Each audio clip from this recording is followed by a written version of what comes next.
All right, shalom everyone. Peace to those who love peace and no peace for the wicked, the Lord said. Today we are going to share with you some, it's just for fun actually, nothing serious, but what we do here is educational. In the same time, we laugh at the Muslims who they are totally desperate to find Muhammad in our book. They can't even find who is Muhammad in their book yet, but they are trying to find their Muhammad in our book. Very interesting. So I saw this video today actually. I don't watch this potato.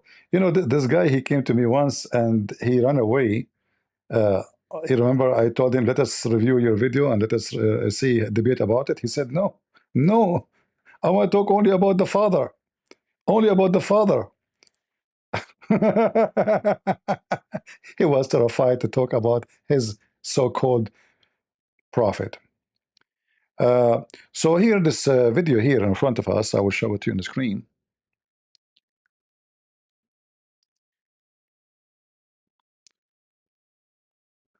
By the way, I'm not debunking. I mean, those just a bunch of kids. This guy, he claimed he knew Hebrew, he knew Greek, he knew all languages. He write in the screen and he tried to pronounce them, and they sound very funny and stupid. So supposedly, a Christian person, he called him and he asked him, what is the proof of the prophethood of Muhammad? So what is the prophethood of Muhammad? What is the proof of it? Listen and laugh. About the Quran? Okay, what's up?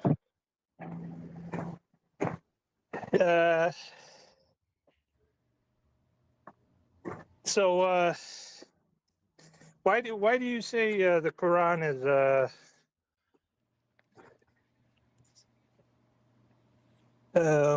is the word of God? This is pretty simple. We would say that the Quran. Because what? How can you tell that Muhammad is a real prophet? So now that's a different question. Which? No, you idiot, is not. Because if Muhammad is not a prophet, the Quran is false. If the Quran is false, Muhammad is not a prophet. Suppose he's smart. No, this is a different question. This is a different question, brother. Yeah, this is a different question. You stupid idiot. I mean, the Quran is written by one guy. It's not a collection of books like the Bible. So if the Quran is false, Muhammad is false. If Muhammad is false, the Quran is false. So either one come first. We'll boot the other one. No, this is not the same. This is a different topic. Which question do you want us to answer? Well, I guess we can go with the second one. All right, go ahead, Ian, if you want. Yeah, we would say that the Prophet Muhammad ﷺ is a true prophet because the prophets of prior attested to his coming, his monumental fulfillment, his description, his characteristics and properties and qualities, and what he would do and what he would teach. Right? And we would find this in passages like all of those, where we can find them? Deuteronomy chapter 18. In Deuteronomy 18, it says the character of Muhammad. It does go there. I'm not debunking them, by the way, because we answered this 1,000 times. But just to show you how stupid those people are. First of all, you idiot. Why you go to the last verse when you have to read the verses before? Like, did you even know how to read? Why every Muslim is a donkey? So you Muslim, you jump all the way to the end, and then this is about Muhammad. And by the way, I can play for you, your friend, your potato friend. You see this guy? Your boyfriend. He will say to you, this is not about Muhammad. Even your stupid friend, who you call him Rabbi, which means my master, he said to you, this is not about Muhammad. You Muslims are so stupid, so dummy. You see the title of the video? Go watch it. And the one who called to ask is a Muslim. And now we know that this SOFYA singer is a very sneaky, like he don't want to offend the Muslim, but he gave them the answer with big finger in the anus of Muhammad. He said to them, no, this is not Muhammad.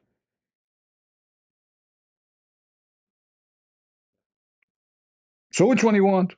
The one you call him Rabbi or Christian Prince? I advise you to go with the rabbi. So if we go here, you will see there is no way this is about someone he is not even from Israel. You see, if you read the Hebrew right away, they are talking about the tribes, the Israeli talking about the tribe. Muhammad from which tribe of Israel? He is Levite. He is a Judan. He is what? What his tribe? So if you go down, you know, where the Muslim they wanna find Muhammad in the Bible, it says our rise them who the Jews. The Jews they pray to God, asking him to raise someone for them. You know what? Let me give you a finger in the anus of Muhammad from your Quran. How you can deal with this one? I don't know how you would deal with it. We go to the Quran.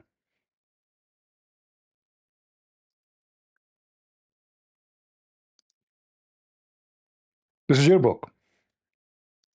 This is not my book. And this is the chapter of the Hindus. The chapter of the cow. According to the story here, Moses he raised a dead man by hitting him by the power of beef. That is a beefy story. So if you go here in the Quran, so-called Holy Quran, by the way, nowhere in the Quran is called holy. You will find here something very interesting. And now the Muslim they will say this Quran is da'if. Yeah, it's da'if, what we can say. All right, it is da'if. We skipped, sorry.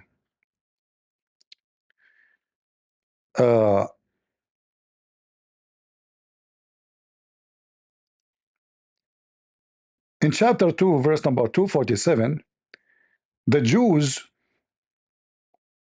they ask, you see how the Muhammad in the Quran he messed things up. But just to show you, when the God say to the Jews, I will raise for you, he is speaking about one of them, not the stupid Muhammad. Read carefully.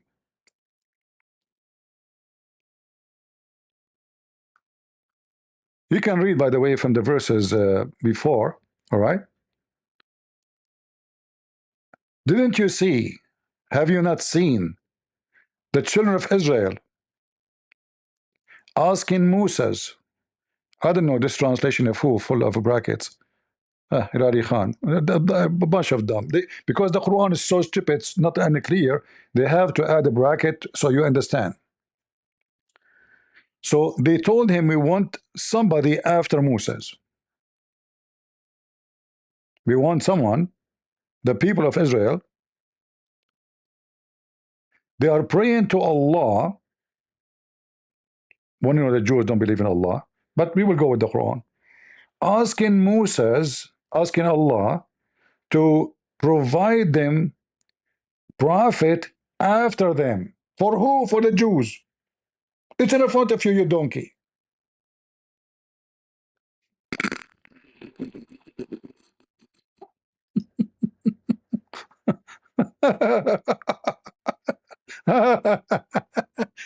Guys, does it say that?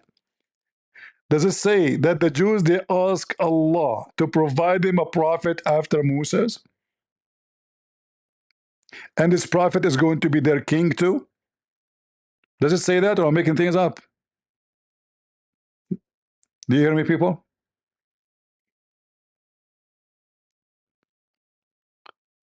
People in YouTube, you are asleep. How is people at Rumble doing? Sleep too? So do you see, guys, how easy to refute them? Well, we destroy all their argument. This is a story in front of you. This is what Deuteronomy 18:18. The donkey Muhammad, he gave a finger to every one of those Abdus. What you will do about it now? Are you willing to say you are a donkey and you're a prophet? Are you willing to say that Muhammad is a liar? Are you willing to say that the Quran is a lie? Or you are going to be on the wall like your prophet to fix the what you just have done? Which one?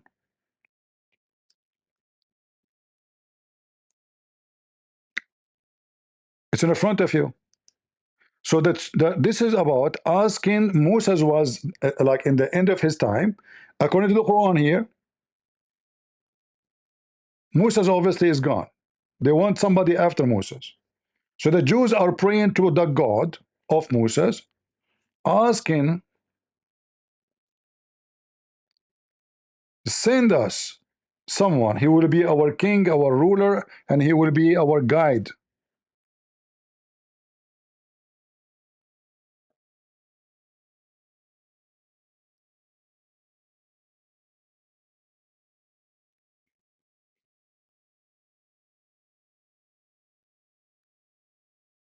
And then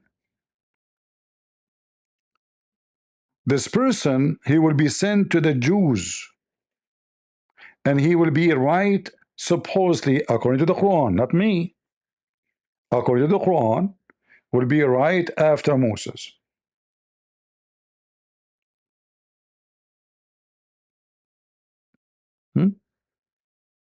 Have you not thought about the group of the children of Israel after the time of Moses, when they said to a prophet of theirs, the Quran cannot tell us who is the prophet? Who is this prophet? Stupid Quran, as usual. Muhammad do not know the name. Appoint for us a king, and we will fight in Allah way. Is Muhammad a king and a prophet? According to Muslim, yes. He is the leader for politics, for war, for Islam, for prophethood, for everything. Let's go back to the Bible, where the stupid Muslims, they ask us to read. If you go to the chapter before it,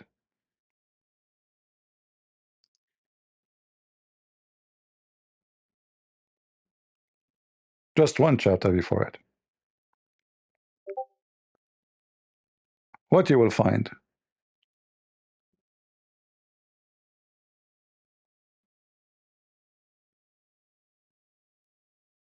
That this person, he shall not multiply his wives. I'm using the Jewish Hebrew translation, Abdul, so you don't say I'm making things up. We can switch to English one. Remember this guy, he claimed that he knew, but for sure he don't. He write, actually, I will play for you the audio. He played very funny and very stupid.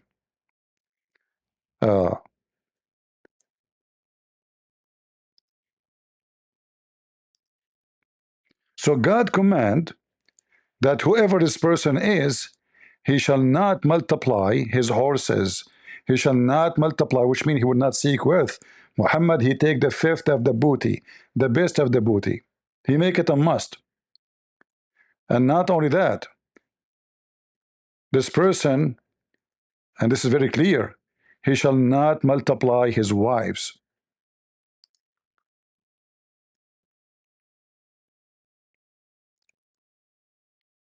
And here it says that he should be chosen one from among their brothers. Do you see it? The stupid Abdul, they say to you, it says a brother. Okay, Muhammad is a brother to the Jews now? Later I will show you where Muhammad belongs.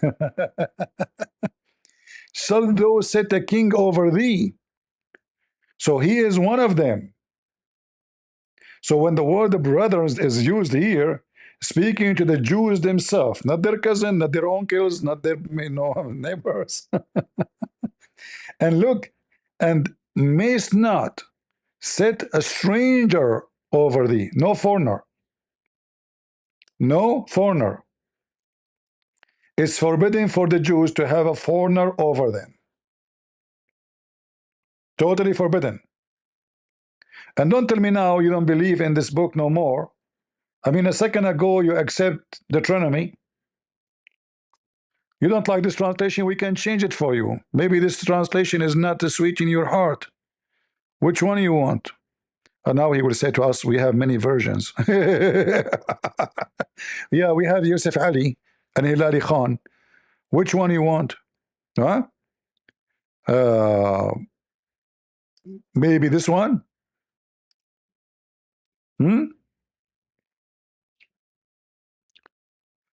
So this person, he shall not multiply his wives. And Muhammad, he have tons of wives, nobody even knows. The Muslims agree, the majority of them agree in 13. I can prove at least 25.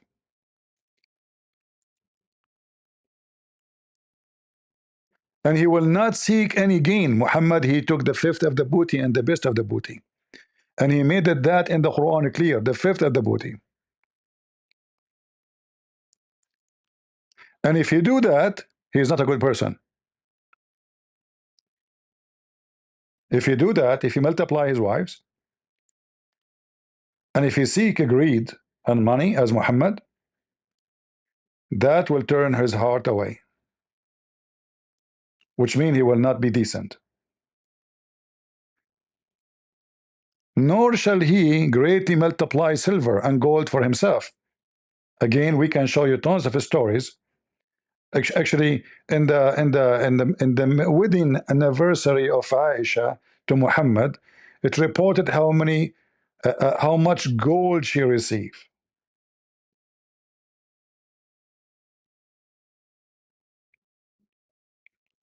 In fact, Aisha, she forbid all gift from going to any house except the house of Aisha. And also it shall be when he sit on the throne of his kingdom that he shall write for himself a copy of the law in the book. Muhammad cannot even read and write.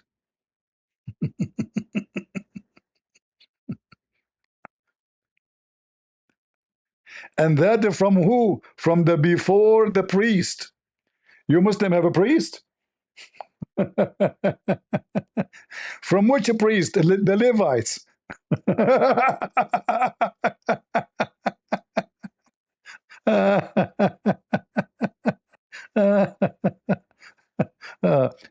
And then the disaster continue. And then he shall read all days of his life. Muhammad do not know how to read according to Muslims. That he may learn to fear the Lord his God, and be careful and observe all the words of the law and these statutes, that his heart may not be lifted above his brothers. Muhammad, he claimed he is the best of mankind. Muhammad, he claimed he was exist before Adam. Muhammad, he claimed that the whole world created for him. And Muhammad don't put himself above all mankind. Allah himself, he wrote the name of Muhammad over his throne. So he cannot take a foreigner. You may not set a foreigner over you. And this is a command for the Jews, doesn't matter what time. No foreigner can be the one who command them. Totally forbidden. And this is just a page before 1818. So what the Muslims they do, because they are a bunch of prostitutes, hookers, they jump all of this and they go there. And then if we go there, we will find even things get more horrible.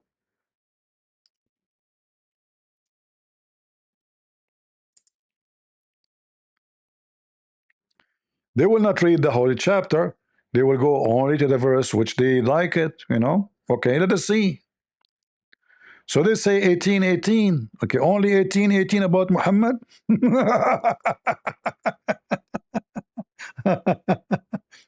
See, we just showed you in the chapter 17 what the brothers mean. It is from the Jews. However, I have another finger to put it in the anus of Muhammad. Excuse my language. This is the only language those people they understood. So in the Quran, not only in chapter 2, verse number 246, explain to us who is the brothers. Who are those brothers? One of them. He's one of the Jews. All right. He have to be always from the Jews. It doesn't matter what the name of the person. Always have to be from the Jews. But we go to the Quran and we will find something more horrible.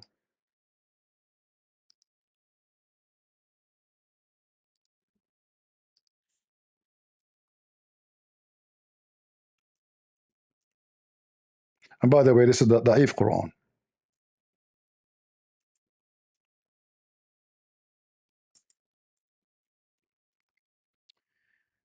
The Quran says we never sent a messenger, never, ever, period, except with the language of his own people. So the Quran put the condition of the prophet who he will be. He have to be from the people, speaking the tongue of the people. And that confirm the same as it says in Genesis 17, that you shall not have a foreigner above you, no foreigner. And this person, he should write the law, so he should be following the Torah of Moses, and he write it himself. I read it all day. He shall not multiply his wives. He shall not, he shall not, he shall not. Muhammad broke all of those.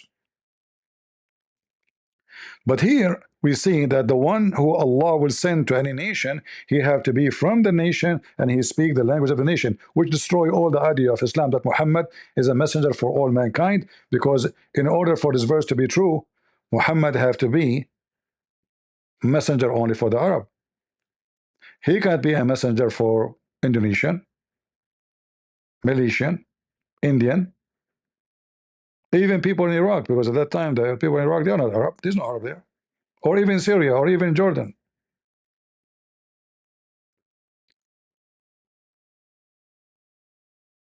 And the Quran make it clear why. Because if the prophet came, he is not from the people, and he is not coming to them with the book, which is in their language, they will not understand. You see it? So what the purpose of making the book in the language of the people? And what is the purpose of making the prophet speak in the language of the people, and he is one of them? So in order to make it clear for them. It's in front of you. So according to the Quran, if the message written in different language and the prophet don't speak that language, he will not be able to make it clear. And that again destroy the whole idea of Islam altogether as Muhammad international prophet. However, even the Quran confirmed that Muhammad in no way international prophet, because he is sent only to Mecca. However, the Quran never says Muhammad is coming from where. And that will raise another issue.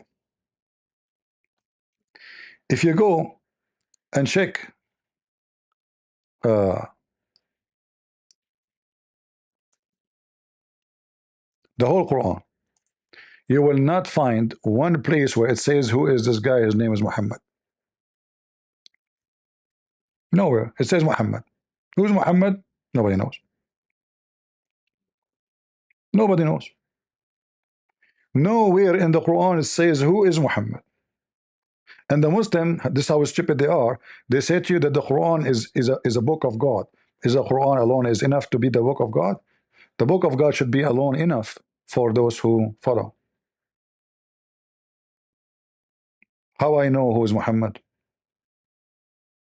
And here you see that the Quran confirmed that Muhammad, Allah, he sent him to warn little Mecca. At that time, Mecca is so small, tiny. Actually, even 100 years ago, it was still so tiny.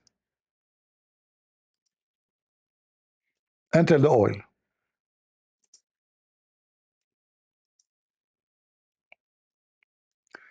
Not long time ago, the Muslim, they used to tie their camel to the Kaaba.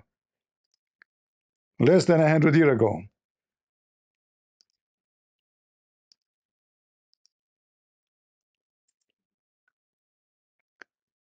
This is your Kaaba. Do you see it? Look at this. Look at this. This is not even 100 years ago. This is the Kaaba before the oil. So you can imagine how horrible this little town Mecca, how horrible it was in the time of Muhammad, and this is 100 years ago. Everything is dirt. Those columns is where you used to put the idols. You see those columns is where they put the idols, and even some of them they become like somebody's grave. And they used to put even the camel, they tied there. Even Muhammad, he used to go around the Kaaba riding his camel. Can you believe it? He claimed that this is a holy land. And camels, what they do when they go around the place, they shit. They are animals. Muhammad, he ride around the Kaaba, and the Kaaba used to be without roof. The roof is something new. After people start throwing garbage from other places on the Kaaba, so people will see that the God of the Kaaba cannot protect the Kaaba. There's a competition. There's a 26 Kaaba in the Arabian Peninsula. So this is Mecca 100 years ago. And 100 years after, there's marble, there's lighting, there's air conditions, all of this, the oil. And now Mecca became the casino of the Muslims, where drug dealers is flourishing. More than 85% of the Muslims from Pakistan and Bangladesh, they come to Mecca to sell and to smuggle drugs. And if you go check every year how many they are caught in the airport smuggling drugs, you will not believe it. However, this is not our topic for now. Let's go to the Abdul. So the Quran says clearly, not a single one, not a single prophet ever was sent to any nation. He is not from the nation. So Muhammad is sent to the Arab because he's an Arab, supposedly. According to the Quran, so-called Isa sent to the Jews because he's a Jew. So-called Musa, he's sent to the Jew because he's a Jew. That's what it says. It's in front of you.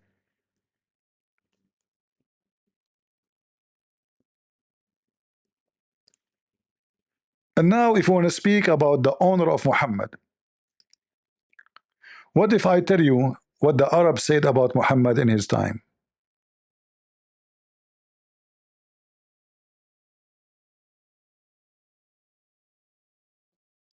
That he was like a palm tree grow up in a garbage dumpster.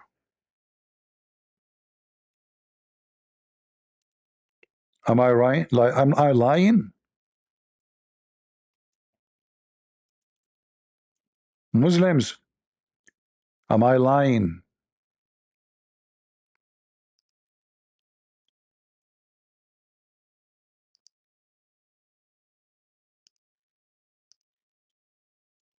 Read with me. This is a book. It's called The Proof of the Prophethood. Guys, the funny is that the name of the book, The Evidence of the Prophethood of Muhammad. What is the name of the book? The Evidence of the Prophethood of Muhammad by Al-Bayhaqi. Volume number 1, page number 172. What Ibn Umar, he said. Ibn Umar, he said that. What the heck? What he said about Muhammad. Abu Sufyan, what he said about Muhammad. Look what the Arab they say about who is Muhammad and he is from which family.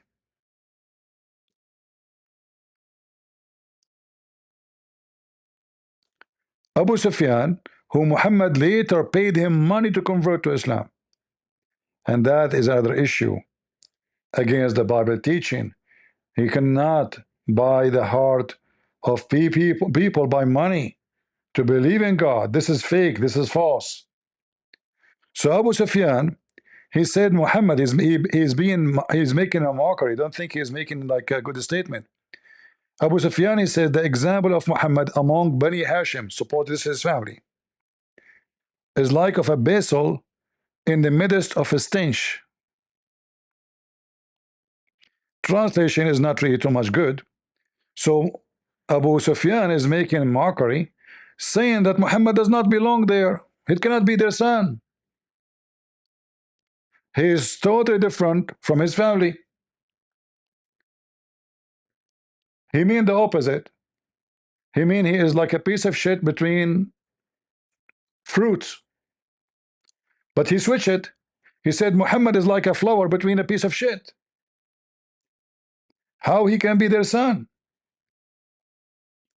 And to understand what he's talking about, you will see that anyone walk by, they make fun of her. They say, "Oh, this is the daughter of Muhammad," because nobody knows who is Muhammad. Look, a woman walk by, they say she is the daughter of the Prophet, making mockery, because nobody knows who is Muhammad, and nobody knows his lineage. We were sitting in the courtyard of the Prophet. May Allah please him and grant him peace. When a woman passed by him, some of the people said, "This is the daughter of Allah Messenger." And they say, "May grant him peace," because they are making fun. They are not praising Muhammad. This is a mockery. Don't think they are saying, like now with Christian Prince, he says, "Peace be upon him." So Muhammad, he get upset. Muhammad, he gets so upset.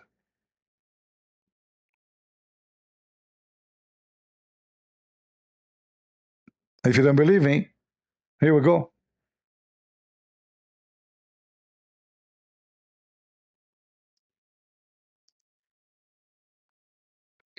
So the women went to inform Muhammad, peace be upon him. The Prophet, peace be upon him, came, and anger was evident on his face.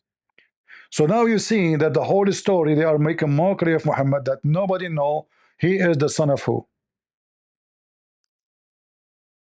Nobody know.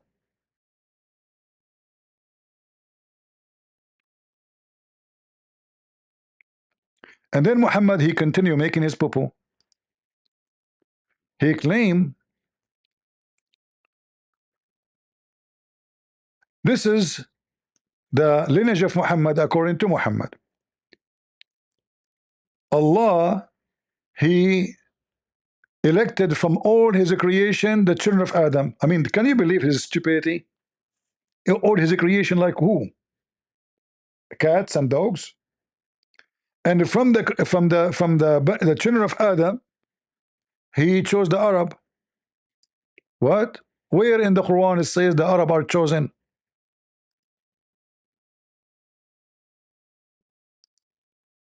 Where in the Quran it says the Arab are chosen? He chose from among the creation the children of Adam, and he chose from among the children of Adam the Arabs.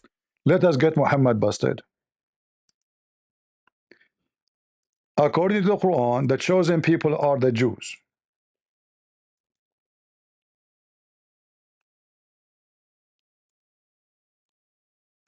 Period.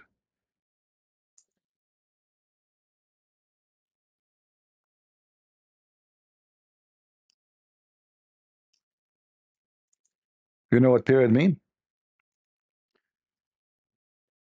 O children of Israel, remember my favor which I bestowed upon you, and that I prefer you to all al-alameen, between two brackets, mankind and jinn.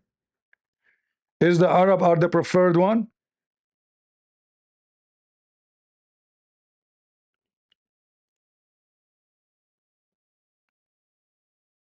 Who is a Muslim when I say to me the Quran is wrong, da'if, and Muhammad is saying the truth?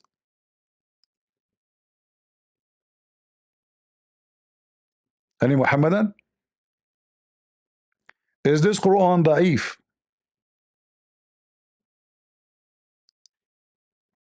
We just heard Muhammad saying that the Arab are chosen one.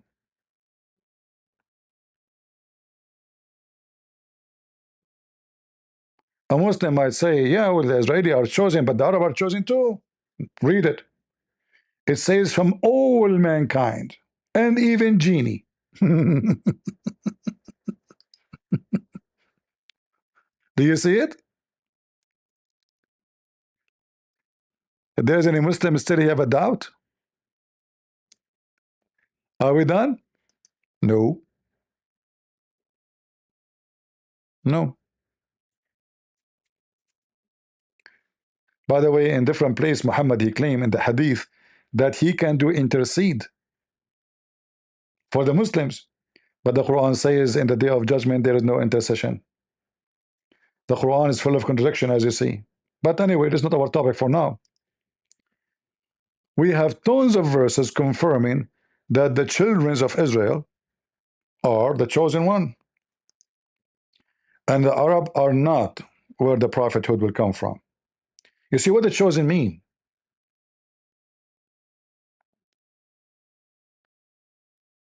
What the word chosen mean here? Like what? You will be rich? You will be good looking? What the Quran is talking about? The prophethood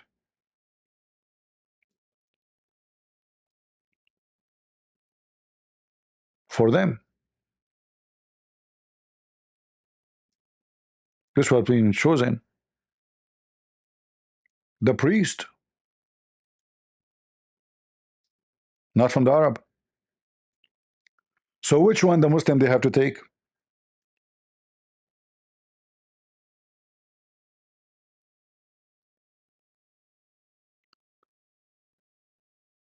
Any Muhammadan? Which one?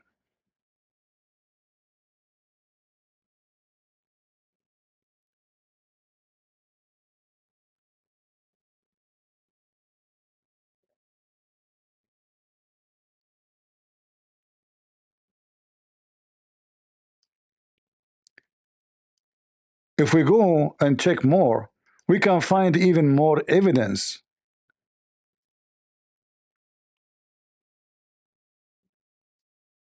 Let me show you more.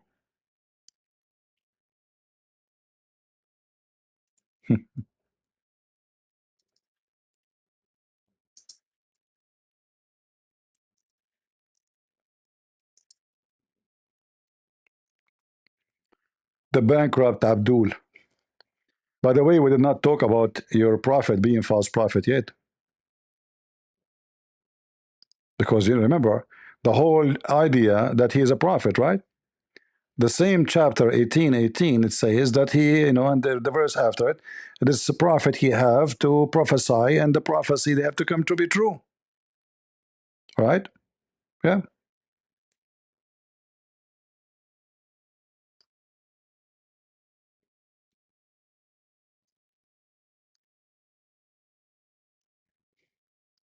If we go in the Quran, we will find more disasters.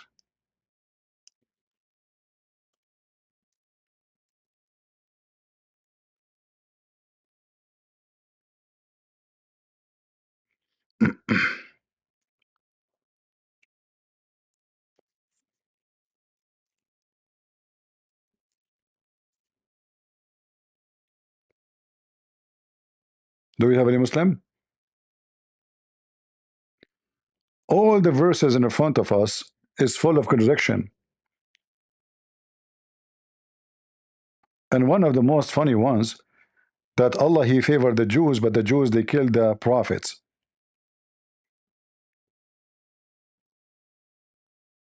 But the Quran failed to tell us which prophet the Jews killed.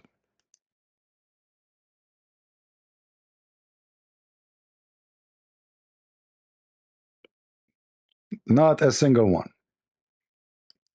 Isn't it? Which one is more important story? The story of the ant speaking to Solomon, or to tell us who is the prophet was killed by the Jews? Huh?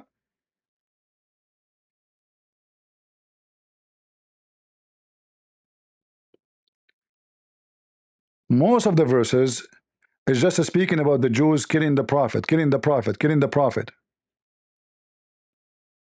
However,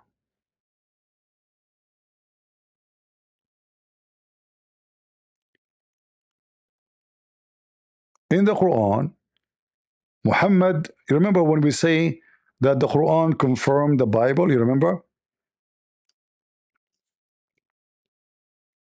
There's a verse make it clear that Allah he made the prophethood from the Jews in the same verse, and that in chapter of Ali Imran. All right.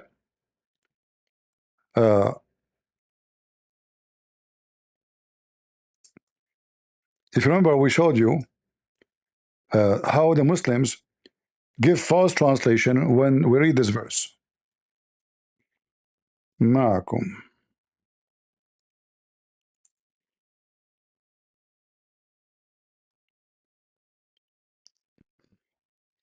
If you read carefully here, and remember when Allah took the covenant of the prophets, saying, what prophets we are talking about? Who are they, those prophets?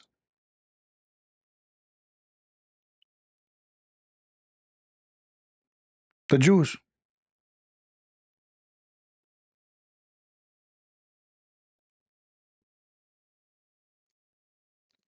And then when a book came to them, believing in what is with them, not confirming what is with you. It's a lie.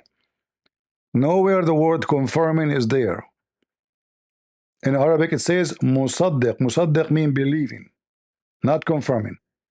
You can say confirming, it can be included, but musaddiq is way heavier. Musaddiq means I believe. That's why Muhammad, he put his hand on the Torah and he said, I believe in thee and the one who sent thee. Abu Bakr, his name is Siddiq. Why? Because he believed, not because he confirmed. There's a huge difference between believing and confirming. I can confirm Trump to be president, but I don't believe what he say. Maybe I do. There's a huge difference. So here they lie in the translation. But who are they, those, the prophets who Allah took their, covenant? The Jews. Every single one of them is a Jew.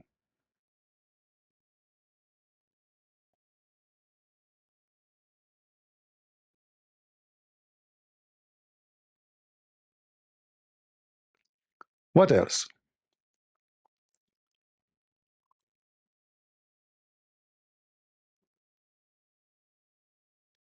Let me show you more verses so we can laugh more.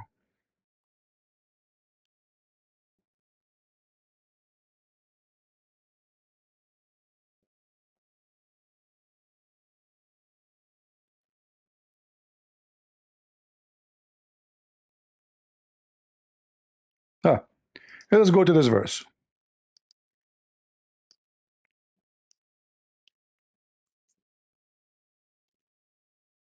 Allah made the prophethood in the seed of who?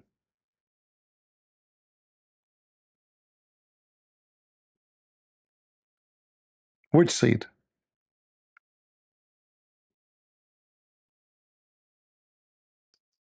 The Quran, when he speak about the seed of Abraham, mention only two people who the prophethood will be only from them: Isaac and Jacob.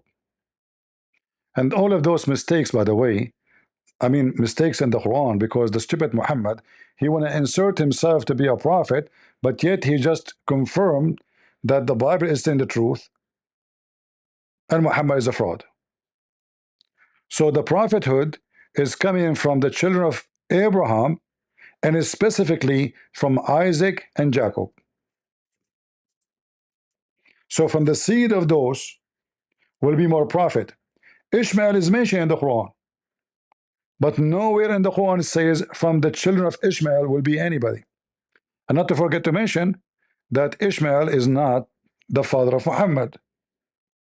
I know some stupid people, they even teach in their churches that the Arab are children of Ishmael, which is false, because simply, I can actually prove it to you from the Quran, but let me go from the Bible. If we go to Genesis 21:21, right away we'll see that Hajar, she did marry her son Ishmael to an Egyptian woman. She moved back to Egypt. She did not move back to Arabia. All right? She is an Egyptian. Her husband, Abraham, is Chaldean from the city of Ur. She went back to Egypt. She married her son to an Egyptian woman. How in the world the sons will be Arab? Remember, according to Muslims, the Arab were exist at that time. So how Ishmael can be the father of the Arab? And that will open more issues in front of us. Disasters.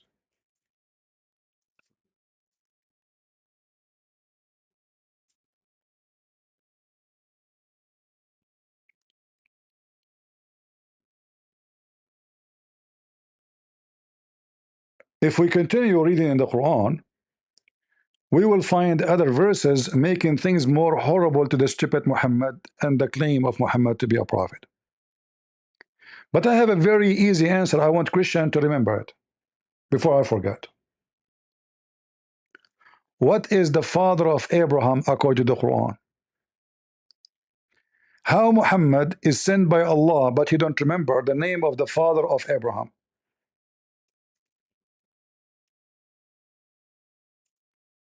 I mean, this is the easiest way to get Muhammad busted.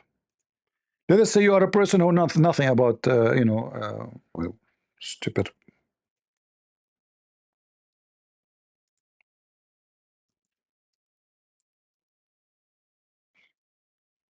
Okay, let's type it.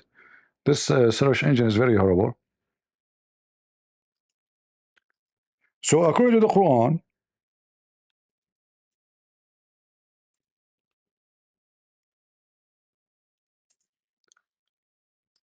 Abraham, he said to his father Azhar. So if Muhammad is a prophet of God and his God is giving him the wisdom and he is giving him inspiration, how in the world Allah he made such a mistake? I mean, you can ask the stupid AI will tell you who is the father of Abraham. Shall we? If Muhammad is a prophet and he is descendant from Abraham through Ishmael as the Muslim they claim, shouldn't he knew who is the father of Abraham?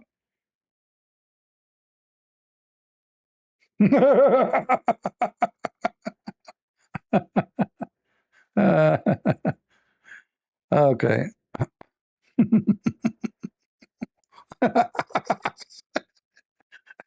Remember, Muhammad is a prophet.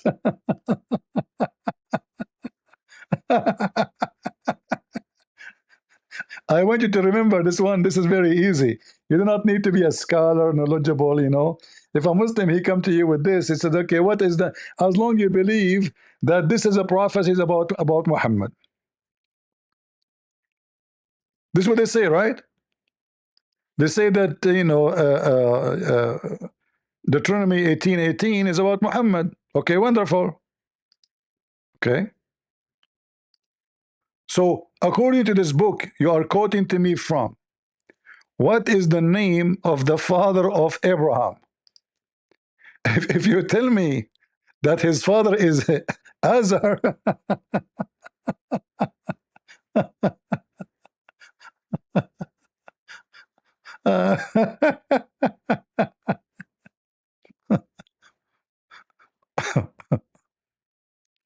you know, when I say stupidity is amazing, it's amazing. This guy Muhammad, he cannot keep his mouth shut. Who as a Muslim can explain to me how in the word Muhammad he come? I mean, remember, the one is talking here is Allah. So the Muslim cannot say, oh, maybe it's a mistake, you know, somebody, okay, and he's a human being. He make a mistake. The Muslim, they claim every word in the Quran is written by Allah, and every word of Allah is preserved. So Muslims, how the name of the father of Abraham became Azhar? Now what you will say, I know. You will say to me, okay, hold on, the Bible is wrong. But hold on, you are the one who's asking us to read the Bible. It says this is about Muhammad. Huh? Let us ask the whore, Lily J. What verse in the Old Testament mention the name of the father of Abraham? Genesis chapter 11 verse 26 states that Terah was the father of Abraham. Joshua chapter 24, verse 2 also mentions Terah as Abraham's father, noting Again? that he worshipped other gods. Again? So Terah is the father of Abraham. The stupid Muhammad, he have a new father for Abraham. The same as he have a new father for Mary. According to the Quran, Mary is the sister of Aaron, the sister of Moses, and the daughter of Amran, which is the father of Aaron and Moses. And this is again stolen from the Old Testament. Let us ask your master, the rabbi, where it mentioned. Listen, Abdul. Where Miriam, the sister of Aaron, mentioned in the Old Testament. Miriam, the sister of Aaron and Moses, is mentioned in several books of the Old Testament. She first appears in the book of Exodus, and her life is detailed further in the book of Numbers. She's also mentioned in Deuteronomy and Micah. Key mentions of Miriam: Exodus chapter 2, verses 4 to 8. While she isn't named here, she is widely believed to be the sister who watches over the infant Moses in a basket on the Nile River, and then arranges for their mother to nurse him after he is found by Pharaoh's daughter. Exodus chapter 15, verse 20. This is the first place she is explicitly named as Miriam the prophetess, the sister of Aaron. Stop. After the Israelites... Stop. Now we know where the stupid Muhammad he got this from. So in Exodus 15:20, it says literally the same exactly as the Quran says. Exactly. O sister of Aaron. Can you believe it? So now you know where the sister of Aaron is coming from. He copied from the book of Exodus. Muhammad, he moved and he lived with the Jews in the city of Yathrib, which later he killed the Jews and he occupied and he changed the name and he called it Medina, which is a stupid name because Medina means city. It's not a name. Because he's a Bedouin coming from little village. So in Exodus 15:20, let me open it.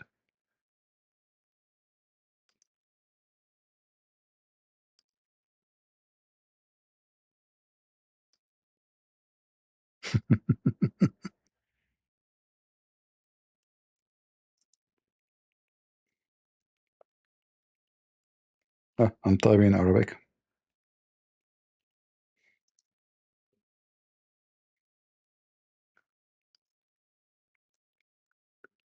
So Muhammad until now, he failed to be a prophet, to know a very simple knowledge. Any rabbi he will know. A little student in any Jewish school will know. So this is Exodus. And this is where Muhammad he copied the verse of the Quran where it says Maryam, the sister of Aaron, and he pronounced the word exactly as it is in Exodus 20. Exodus 15:20. The sister of Aaron. Do you see it?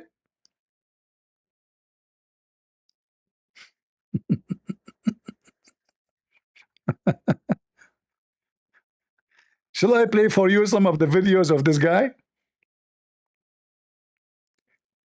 As long you are reading 18:18, you sons of Muta, why you don't read it from the beginning and tell us what's going on? What about God appearing to Abraham? He Muslim, did God appear to Abraham as a man?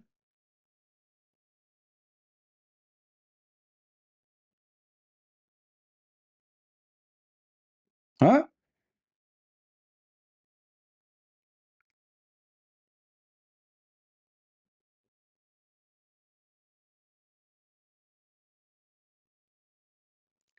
In your Quran, as long you believe in this book, and you are saying Muhammad is mentioned here, that then you have to mention that in this book, the story about Abraham is totally different from the story in the Quran.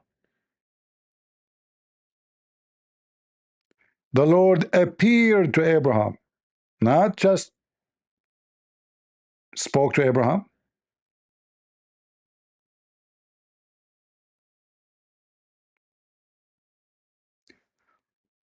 When Abraham he saw God,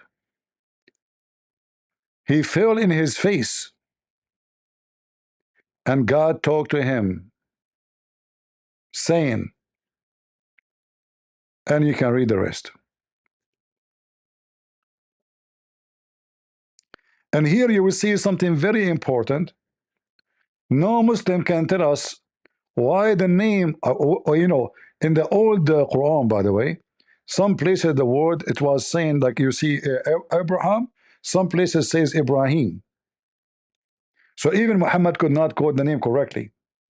However, the stupid Muhammad, because he's always a failure, he have zero education, he do not know why Abraham have the letter H in his name.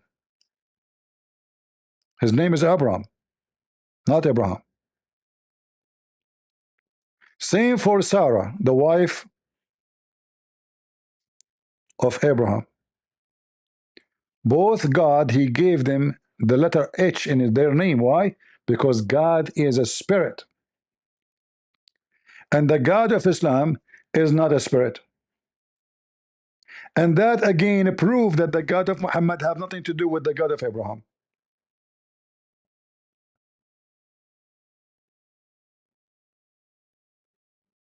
Again, until now,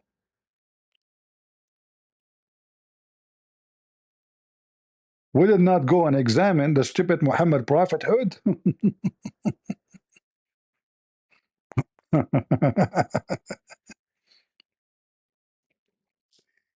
The letter H represent the God Yahweh or Yahweh, which is the spirit. Can we find anywhere in the Quran the God Yahweh? Nowhere.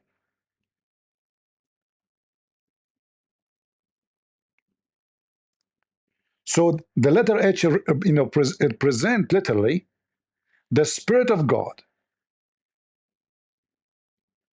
and God Yahweh, who gave the blessing to Abraham, who will be the father of many nations. But if we go right now and we check, do the God of Islam have a spirit? The answer, no.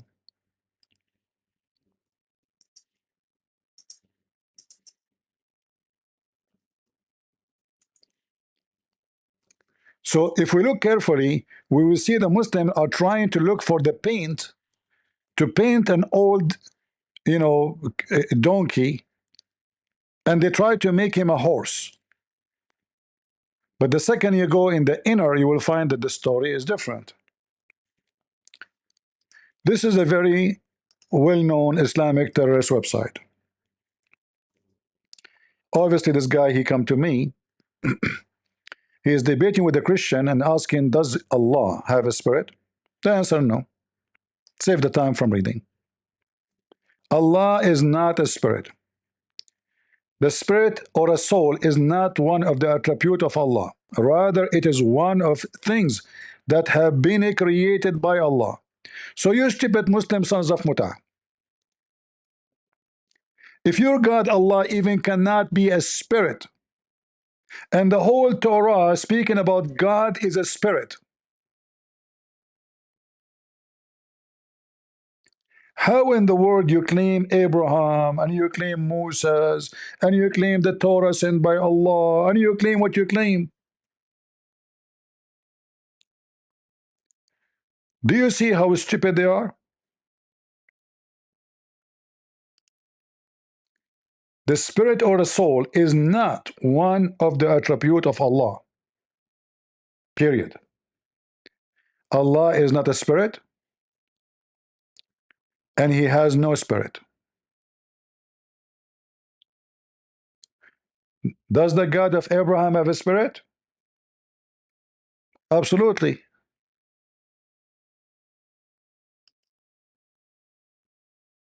All the Bible, from the first page actually. The first page in the Old Testament.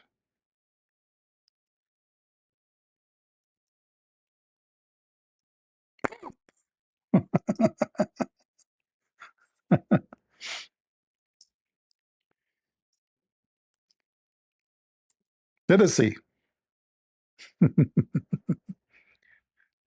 I will not show you from the New Testament. I will show you from the Old Testament. And then you stupid donkeys, when you mention that you Muslims, you have the same God of Abraham. What the God of Abraham obviously is not the same God as yours.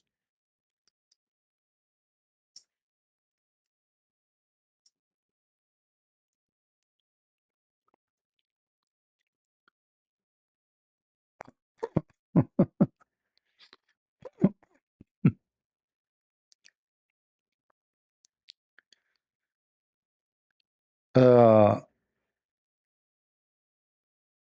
do we have first any Muslim here would like to join us? You know what? Before we continue, I mean, I don't know. I can prove to you that Muhammad cannot be in the Old Testament, neither in the New Testament, except as a false prophet. However, we can continue going in this way forever. But there is a very easy way, and this is the easiest to prove Muhammad to be a false prophet. The Bible itself here is giving us what this prophet will do. First of all, he will speak. This prophet who presumed to speak a word in my name. Muhammad never mentioned the name of the God of the Jews. Never. He keep talking about a God. His name is Allah. Have 99 names. None of them is the name of the God of the Jews. None. However, we find that the name of the God of the Jews appear in every name taken from the Old Testament, and Muhammad put it in his Quran. Like Israel, Michael, Gabriel, even Abraham, the letter H. If you don't believe me, you can go search right now. Let me ask the stupid AI. Hold on. You know, this will save me from like just opening verses. Why God he added the letter H to the name of Abraham and the wife of Abraham? God added the Hebrew letter He, which sounds like an H, to their names as a symbol of the covenant. The He can signify God's divine breath or spirit, marking their new identities as the father of a multitude and princess. Did you hear the spirit? I mean, even the stupid AI gave an answer. So when God he add the name to Abraham, he add the letter H, the same as to Sarah. Sarai became Sarah. That is the name of God, Yahweh, the spirit of God. So he blessed them by giving them his name, which means from now on, you are not the old pagan Abraham, and you are not the old pagan Sarai. From now on, you are Sarah and you are Abraham. I am with you. How?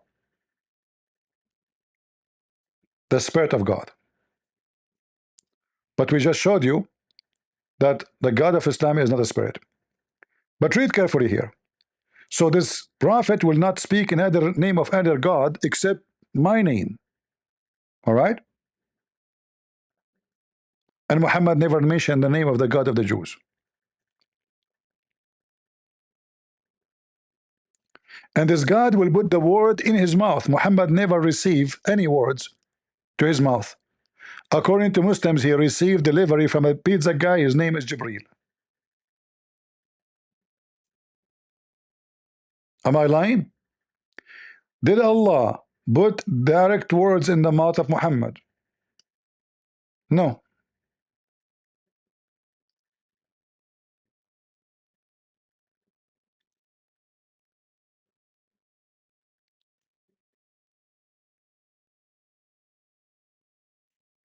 Are we taking notes, guys?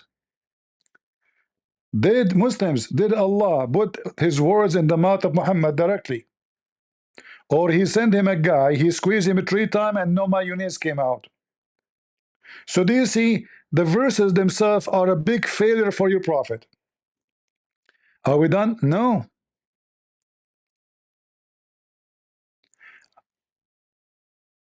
I will require it from him, of him. What he will require from him?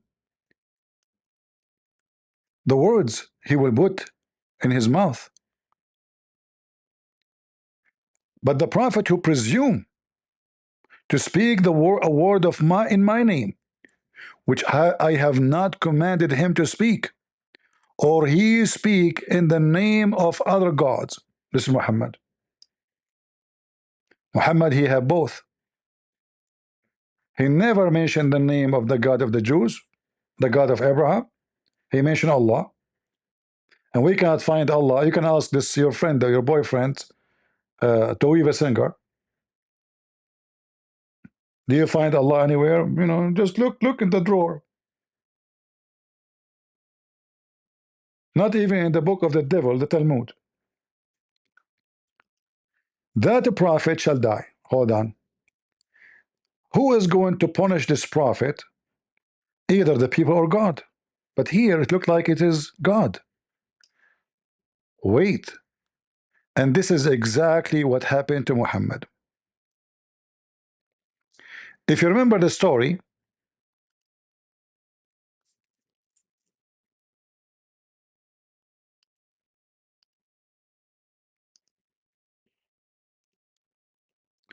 of the Jewish women, she put poison for Muhammad. Muhammad, he asked her,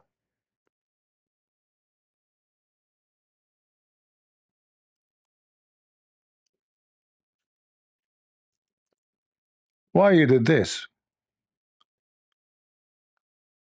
Which means, why you put poison for me? Why you want to kill me? The woman, she said, well, if you are a prophet, your God will protect you.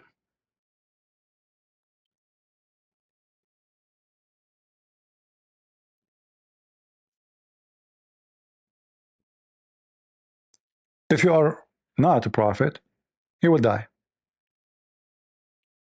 As simple as that. And what Muhammad, he said to her, he said to her, Allah will not allow you to do so. ما كان الله ليسلطك علي أو على ذلك. Allah will not allow such a thing to happen. Allah will not give you the authority. Muhammad failed the test. This should be in Sahih Muslim. Here we go. This is very authentic.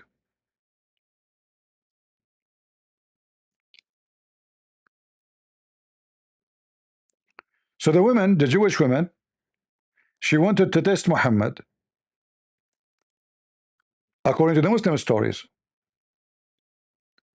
And when Muhammad, he asked her why you are doing that, she told him, and I can show you the other reference, well, if you are a prophet, your God will protect you. If you are a king who want to steal money, you will die. And this is what happened to Muhammad. And this is Sahih Muslim, hadith number 2190.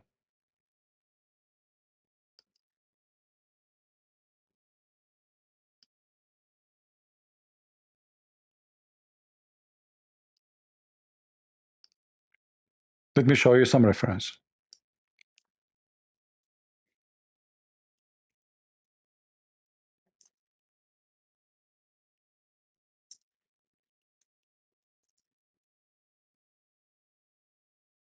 And Muhammad, he failed the test. He died.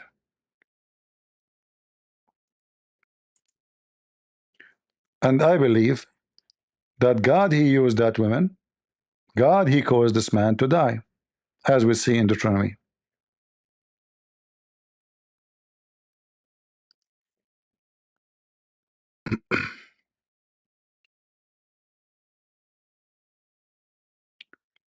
Uh,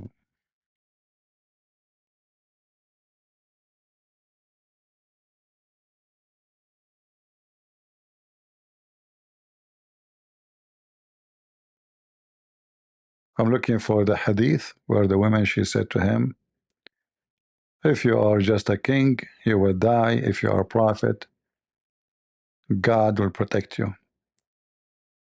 And he died like a dog.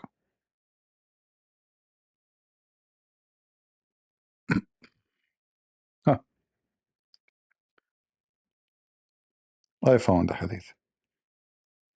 I will look for it now in English.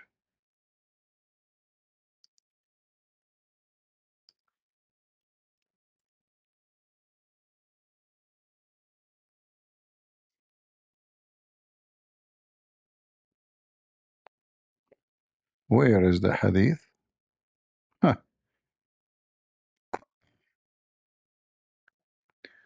Well, this should be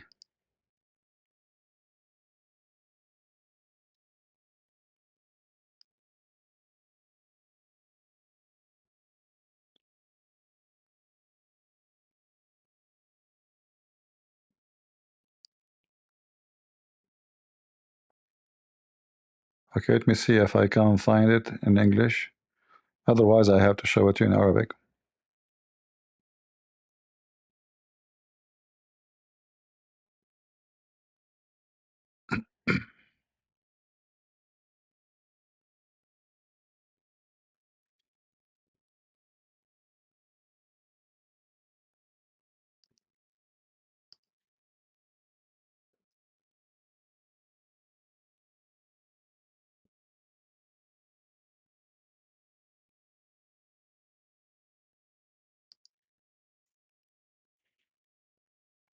I have it. I have the Arabic in front of me, but I will try to find it in English.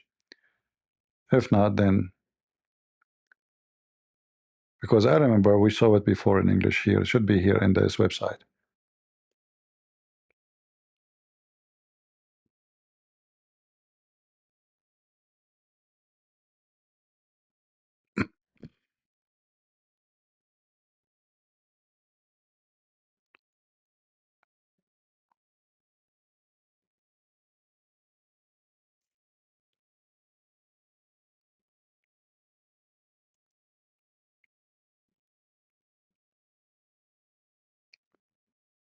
Let us see.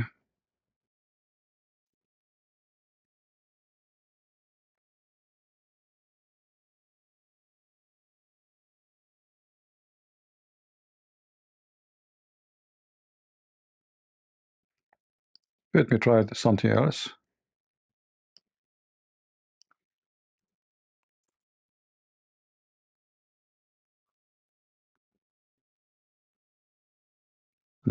Strange.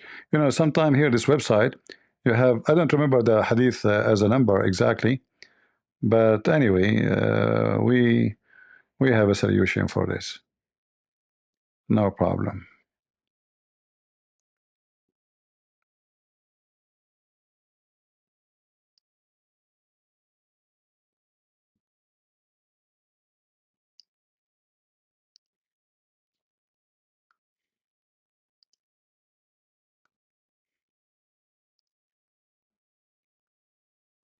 I will try a different resource.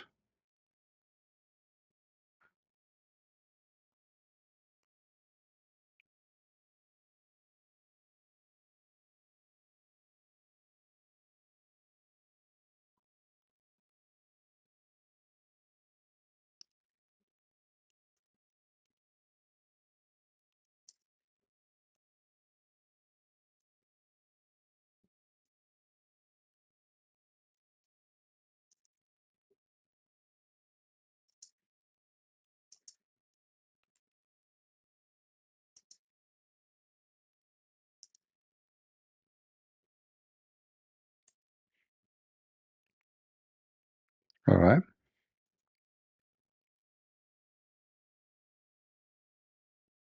Here we go.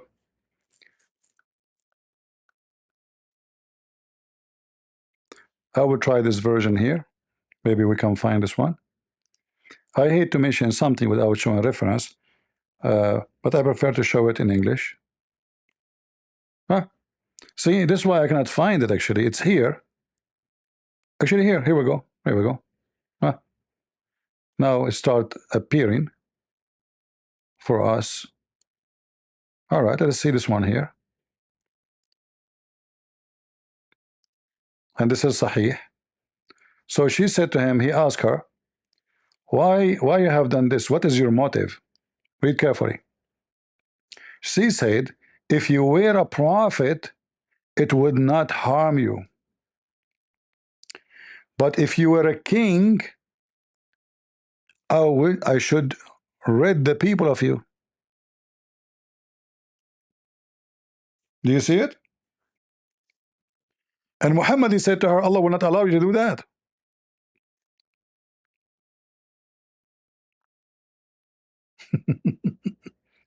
So it was a test that if he's a prophet, and look, if Muhammad, he says, what does have to do with being a prophet or not? The Muslim, they can get away with it. But Muhammad made it clear. He says, Allah will not let you accomplish it. Read it. Allah, I had determined to kill you. Thereupon, he said, Allah will never give you the power to do it. Never. And then later we found that Muhammad died by poison. And since then, actually, the Muslims, they open a hole in his neck, they suck the blood, trying to save him. But since then, Muhammad is dying miserably. Anything he eat, he throw up, he cannot walk, he cannot stand. He died in a very miserable way. And not only that. Are we done? No. The disaster is getting bigger. This is a Sahih hadith. This is al-Bukhari. The same as the other one. They are Sahih. Can the Muslim deny it? The Prophet, in his element which he died, he used to say, "O Aisha, I still feel the pain caused by the food I ate at Khaybar. And at this time, I feel as if my aorta being cut off from that poison." From that poison. What is the name of the title? The sickness of the Prophet and his death.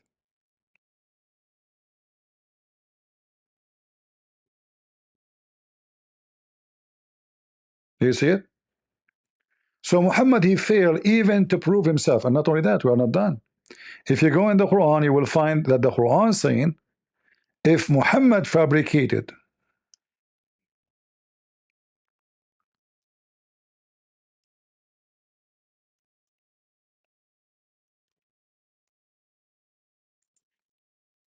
Quran, Allah will cut his artery.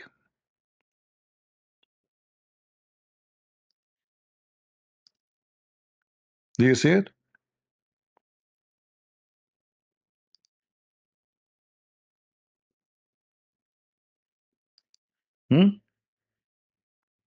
Muslim, do you see it?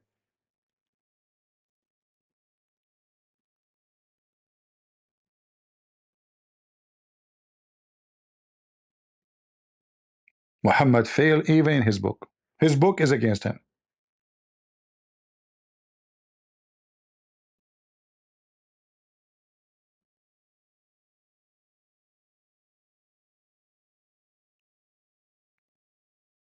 And then the Bible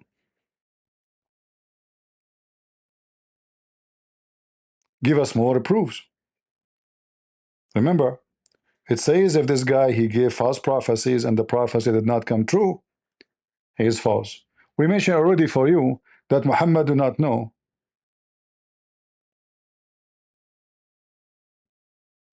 the name of the father of Abraham. So already he is a false prophet.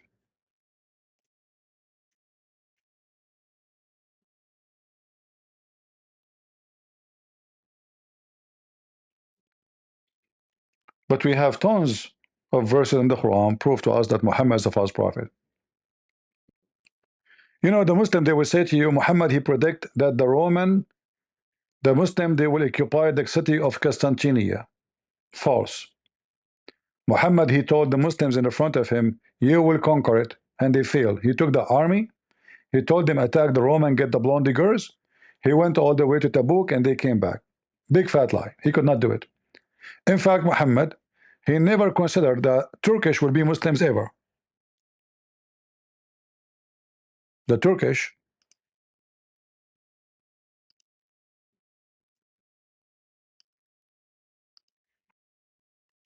according to Muhammad, they will stay non-Muslims until the day of judgment.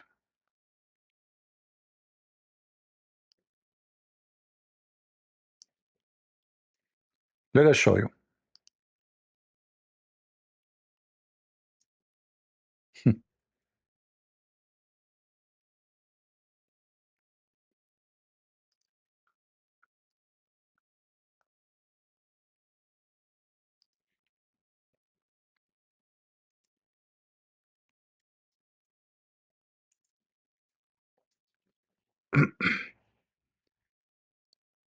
According to Muhammad,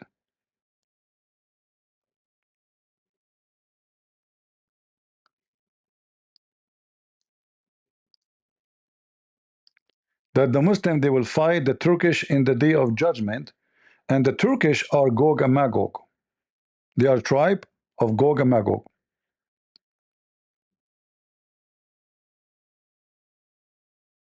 All those saying the same.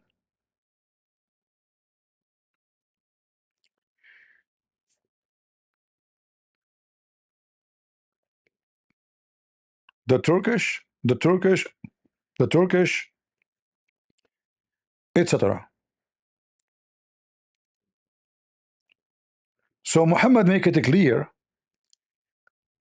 that he believe that the Turkish will never be Muslims. Not only that,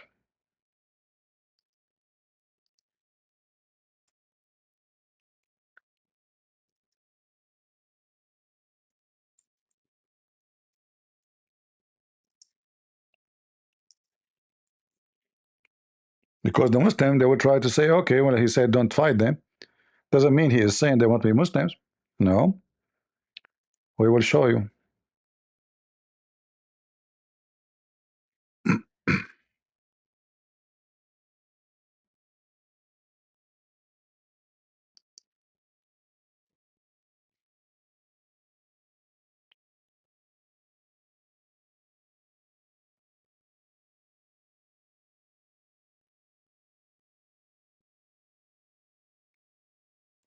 Actually, this is why they call him Turkish, because simply the word taraka in Arabic means left out, left, you know, let go.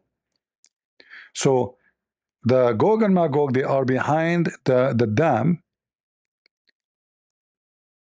and the Turkish, they were out of the dam going for a hunt when Alexander the Great, he built the dam, according to the fiction story of Muhammad.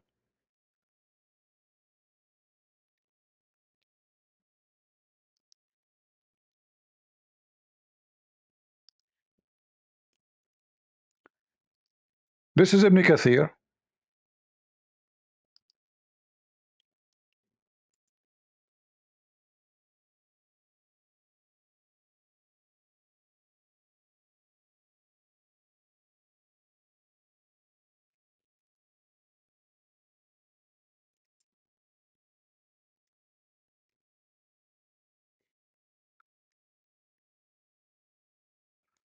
Read carefully. Actually, you know what? Let me open Ibn Kathir in English. That will be better. Let us see if we can find it in English. That will be more funny.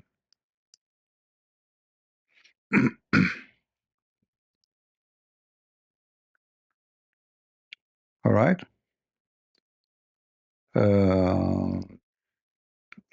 Go to 21.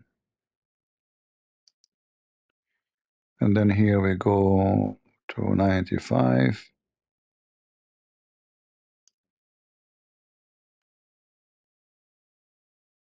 All right. Let's see if the Turkish will appear here. Here we go. Guys. So we have already mentioned that they are the progeny, Gog and Magog. Who are those people? They are the progeny of Adam, upon a peace be upon him, and they are also descent of Nuh through his son Japheth. By the way, all those names you can't find in the Quran. I mean, you can find Nuh, but Japheth, and you know, who was the father of the Turks. And the Turks refer to the group of them who left behind the barrier which was built by Dhul Qarnayn. So according to Muhammad, the Turkish are Gog and Magog, and they are the enemy of Allah. And then the Turkish who they are outside and the Turkish who they are inside the dam, when the dam open, all of them, they will attack all the way to Mecca. So when the Gog and Magog let loose, which means the dam will be broken, they will make a hole in the dam, which is a fictional dam. May Allah damn you, Muhammad, if he exists. So later, those Turkish, they will come like insect by a huge number, and they will go all the way to Mecca. And then the angels of Allah will defend Mecca.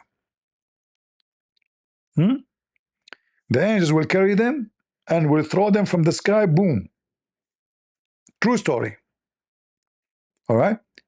So now we know that Muhammad, when he said leave the Turkish, why he is afraid of the Turkish? Because he believed that they are Gog and Magog. They are from Gog and Magog. And again, this is Ibn Kathir. I'm not making things up. You see, you can go to Ibn Kathir, chapter 22, go to verse number 95 and search for the, right away you will see it actually in the top, the Turkish. Right away. And that will happen in the day of resurrection, as you see.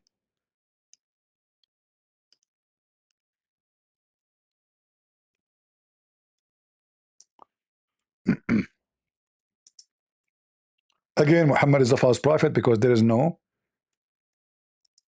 You see, the Bible mention Gog and Magog, the king and the land. There's no dam and there's no nation, and there, you know, it's like there's a king and there's a land. Muhammad, he make different story.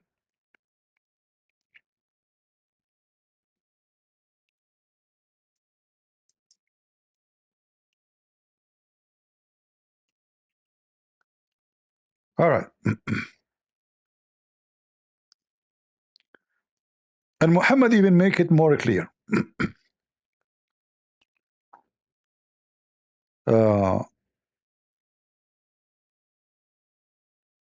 Just to show you, confirm that Muhammad never thought for a second that the Turkish will convert to Islam and they are the one who will conquer Constantinople. So the Muslim, they say, oh, the Prophet, he predict that he will conquer the Constantinople. No. He was speaking to the Arab in front of him, not to people who will come 1,000 years after. Look what Muhammad said. Listen carefully, people. From the sign of the day of judgment is fighting the Turkish. The hour will not be established until you fight with the Turks. People with small eyes, red faces, flat noses, and their faces will look like a shield. He's making fun of their look because they're Asian. Coated with leather. Hour will not be established till you fight with people whose shoes are made of hair. So did Muhammad predict that the Turkish will become Muslims? No. Did Muhammad predict the Turkish will do jihad for Allah? No. Muhammad, again, he failed. And don't tell me now this is Da'if Hadith. This is Al-Bukhari 2928.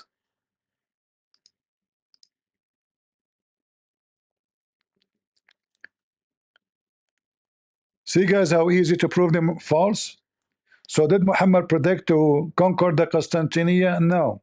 What else? As long we are talking about Constantinople, let's talk about the Roman. According to the false prophet, remember, the book of Deuteronomy says, if he prophesy, if this prophet, he prophesy, and the things he prophesied did not come to happen,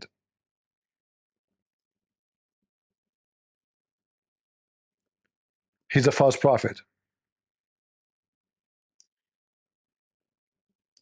All right?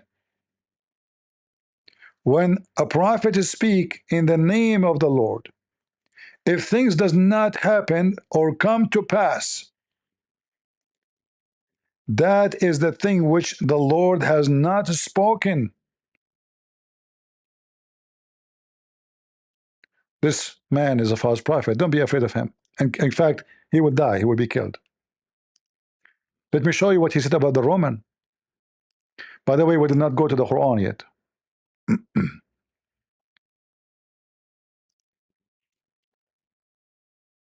Look what Muhammad he prophesied about the Roman. According to Muhammad, the Roman, they will be the majority of mankind at the day of judgment.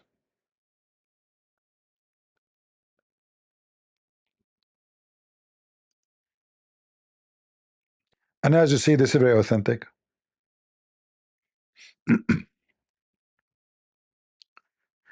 The last hour would come when the Roman would form the majority among the people. We know that the Roman, where is the Roman now? The Muslim, they try to fix it. They said to you, the Roman is the Christians. You stupid idiot. So who's the Ethiopian? So who is the Coptic? So who is the Syrian? Who is the Chaldean? The Roman are the Christians?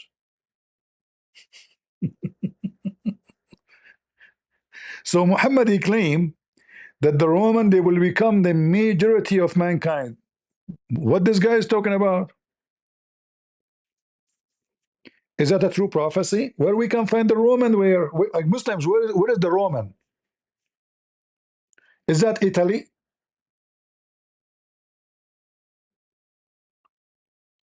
Where is the Roman?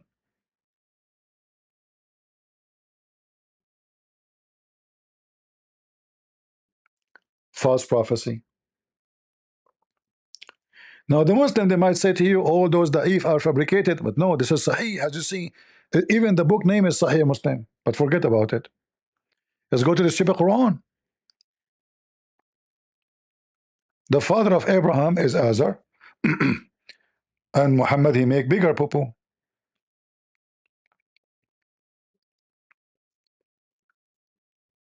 Muhammad he prophesy about the flying carpet of Suleiman. I will let that alone for now. Remember, because you can make a prophecy about the past too, like something nobody knows. If something nobody know it, hey, it can be a prophecy, no problem. Somebody never heard of it. Discovery. Allah told him. Okay, makes sense. No problem. I'll take it. So Muhammad he mentioned to us the flying carpet of Suleiman, and this flying carpet is 2,500 miles long, which is very short, because I mean my grandfather alone is a 3,000 mile tall. This flying carpet can't even be enough for him to be the sheet for the bed. Thousands of miles long flying carpet. But let that go all. Let us see the prophecies of Muhammad. Every single prophecy he mentioned, it failed. Do we have any Muslim want to join us and tell us about the prophecies of Muhammad?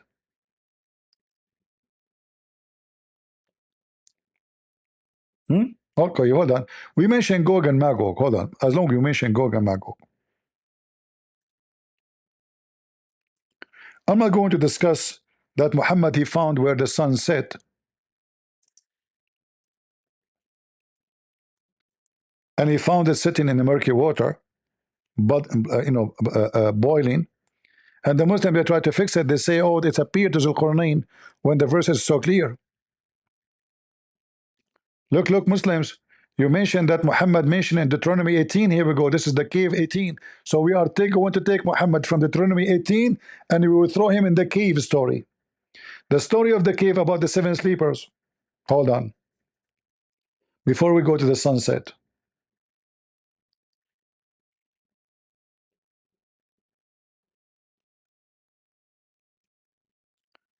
They asked Muhammad, I mean, look how easy the prophecy. They asked Muhammad, okay, the 7 sleepers, how many there are? I mean, how easy it is. Guys, the 7 sleepers, how many sleepers there are? The 7 sleepers story is very famous in the Middle East long before Islam. written hundreds of years before Muhammad. And it's a fiction story. Even if some people they believe in it, but you know, it's a fiction.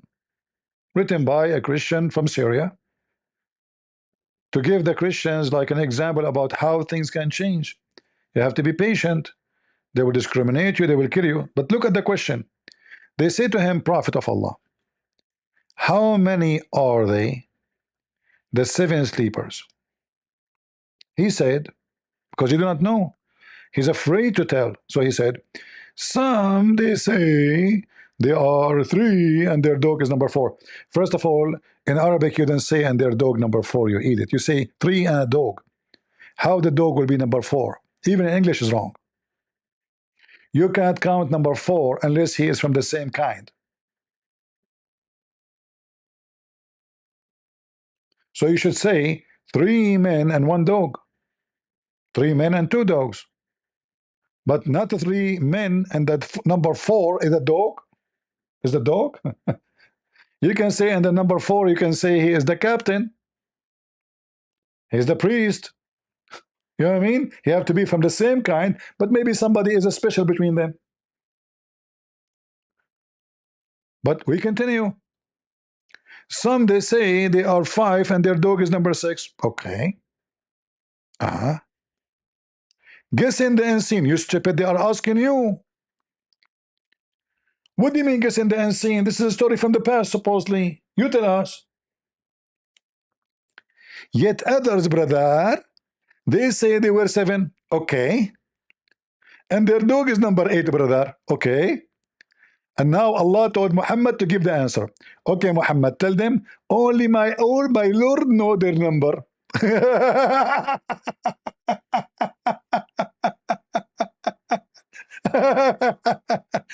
Hey, listen, Abdul, is that a nuclear facility and the code should be hidden? Nobody should know. I mean, it's just a stupid story asking you how many the 7 sleepers are. Why Allah saying tell them nobody knows their number safe? Because Muhammad is afraid. He's afraid to give the number and they're getting busted. Otherwise, I challenge the Muslim to tell me why Allah, and not only that, look how big the poo-poo.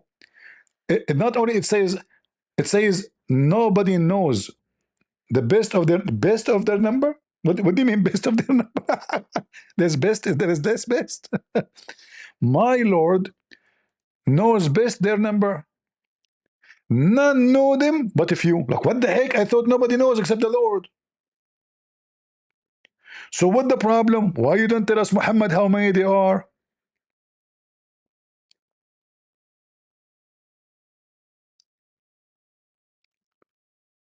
Do you see how easy to examine the false prophet? Muhammad, he used to the Jews.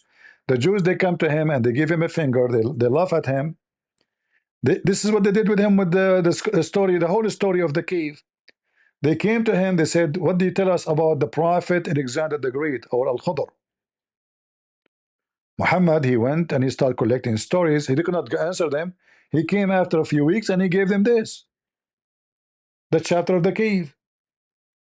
And then suddenly Alexander the Great, he became a prophet and he found where the sun set and the sun set in murky water. Huh?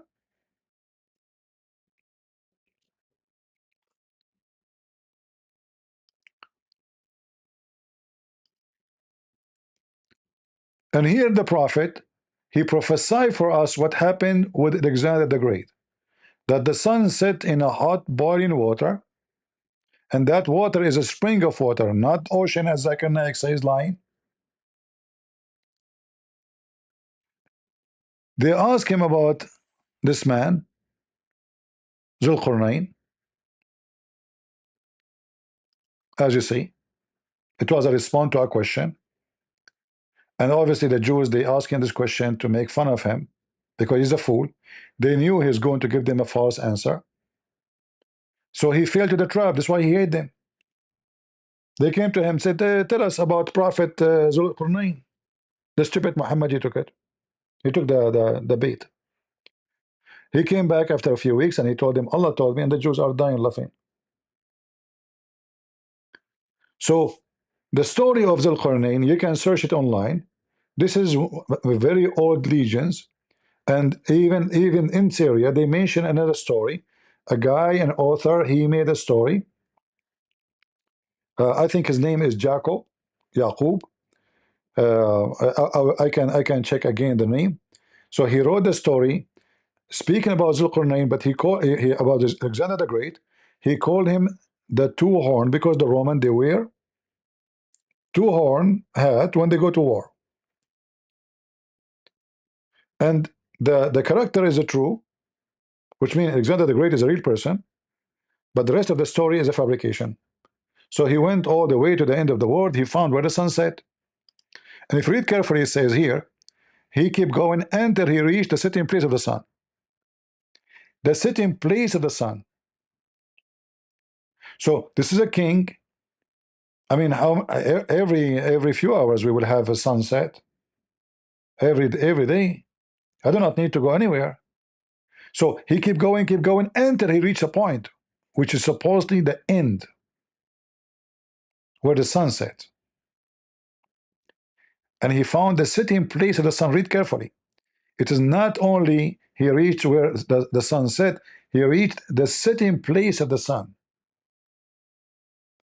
So Muhammad, he claimed to be a prophet, and he prophesied to us about a story never happened. He found the sun sitting in a spring of a black, muddy, boiling water. The Muslim, they try to fix it. We give them a finger by reading for them what Muhammad said.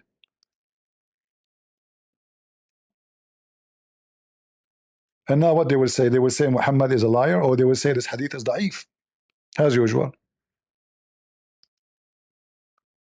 Even though it says sahih al-isnad. In fact, nobody go against this hadith. I was sitting behind the Messenger of Allah, who was riding a donkey while the sun was setting. He asked, do you know where this set? I replied, Allah and his apostle knows best. He said, it's set in a spring of boiling, blazing hot water, not warm. Hamia means blazing hot. The same word you can find in the Quran about the hell. So in Deuteronomy says that this prophet, the false prophet, if he's a false prophet, he will prophesy things and they will turn to be lies. He will prophesy things in the name of other God. Muhammad did both. He prophesied in the name of Allah, which is a pagan God, and Muhammad, he prophesied false prophecies which return to be false. We can quote for you endless numbers of false prophecies of Muhammad. Look, we are not even done. If we continue here, you will see even he found where the sun rises. He found the rising place of the sun. Again, stupid Muhammad. And then, not only done, are we done? No. Then he reached an area where he met with people who do not understand the word. Okay, those people don't understand the word. And suddenly, those people who don't understand the word, they told him, can you build for us a dam? Like, what the heck? I thought you didn't understand the word. Suddenly, they became engineers, and they are smart. And how Zulqarnain, he occupied them, and they hire him to build a dam. I mean, can you believe that I am the king, I occupy a nation, and then the nation, they pay me. They pay me.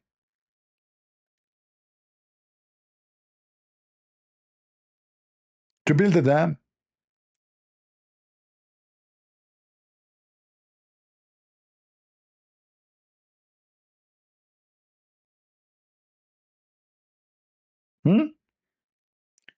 Secondly, you stupid Muhammad, if we build a dam between us and Gog and Magog, is the earth is a flat? Yes, according to Muhammad. This is why they cannot go. So the stupid Muhammad, he make a fictional story that Gog and Magog are behind a wall, and the wall is a wall between two mountains. And if we build a dam, they will not be able to get out. And they will be digging until one day. They will make a hole and they will be able to go through the hole. Mayday, Mayday, Muhammad in the hole.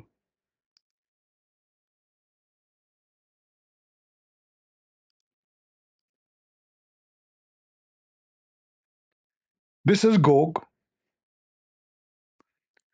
drinking Pepsi.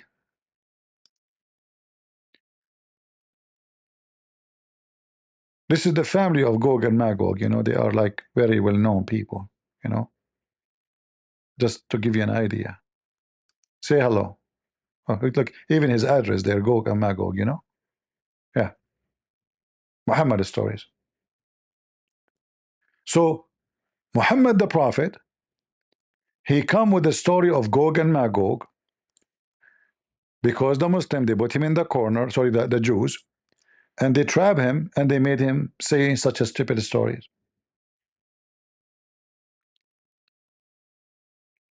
And then Gog and Magog, how we build the dam? According to the stupid Muhammad again, Zulqarnain, the one with the two horn, maybe he's a cow. We don't even know if he's a man, by the way. I mean, it says the one with the two horn. Don't he have a name? Like what kind of a book of history would say the guy with the two horn? The guy with the two horn, he came and he arrived where the sun set. And then the guy with the two horn came. It doesn't even say the guy. I wish it says the guy. It says the one with the two horn. Shouldn't we know who is this person? It's a cow. It's a deer. So he told them, bring me blocks of iron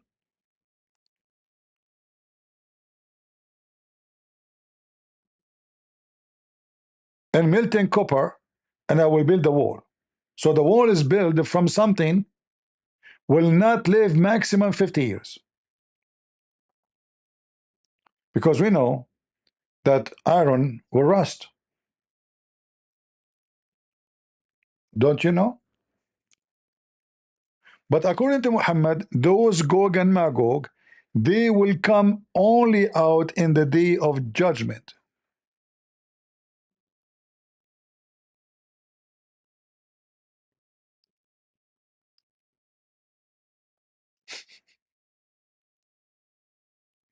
Are you with me? Oh boy. Prophet Muhammad.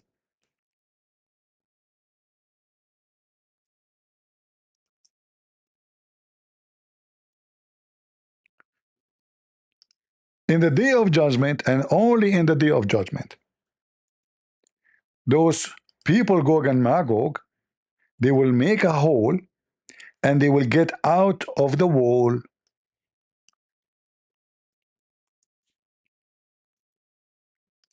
Chapter 21, verse number 96. When will happen? When this will happen? In the day of judgment. We just showed you the hadith where Muhammad, he said that he will fight the Turkish is a sign of the day of judgment. If we go actually and type Gog and Magog in the hadith, we will find more false prophecies of Muhammad. So look until now how many false prophecies we mentioned by Muhammad.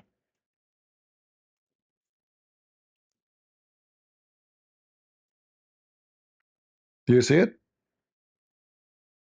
And here, a bigger false prophecies of Muhammad. Muhammad, he claimed that the Gog and Magog and the day of judgment will happen in his time. Am I lying? Read it. Muhammad, he came from his house and he was frightened.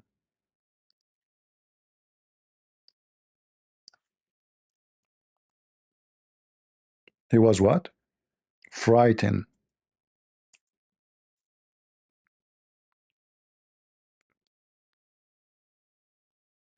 Why? Today, the dam of Gog and Magog is open. Read the hadith. It's in front of you. And this is authentic. Sahih Muslim, Sahih Bukhari, you name it. 2880A. Muhammad, he came from his house and he is terrified. He said there's destruction in the store of Arabia because of the turmoil which is at hand. The barrier of Gog and Magog has opened so much. Do you see it? But we just showed you that Gog and Magog will come out in the day of judgment. So Muhammad again made a false prophecy, threatening and saying, hey Arab, a we for you.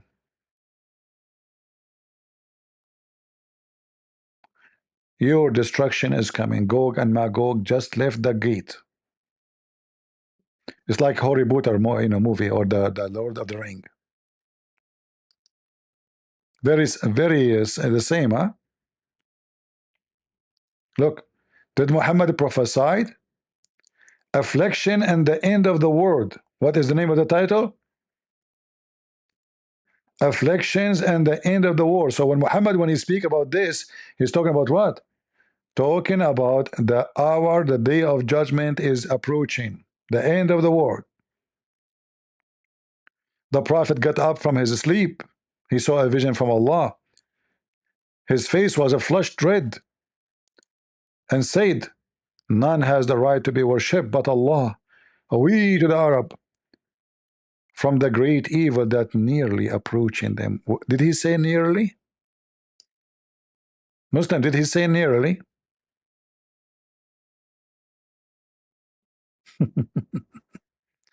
Is Muhammad as a false prophet according to Deuteronomy 18:18 and 18:19 and 21 and 22? Yes.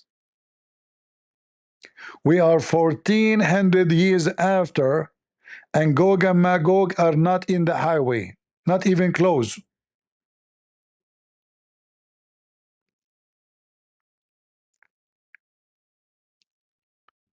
And Muhammad make other poo-poo, more false prophecies. Not only he said, the hour will not come until you fight the Turkish, but Muhammad, he failed to know that the Turkish are going to be Muslims. What Turkish we will fight? What Turkish we will fight before the day of judgment? It's a sign of the day of judgment, right? The signs of the day of judgment.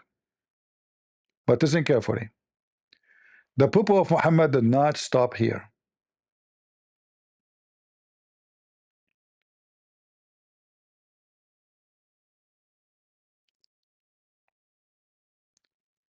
A group of men, they came to Muhammad.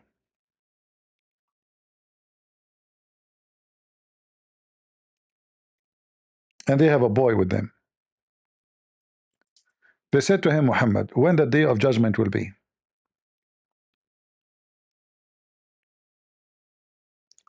When the day of judgment will be? He said,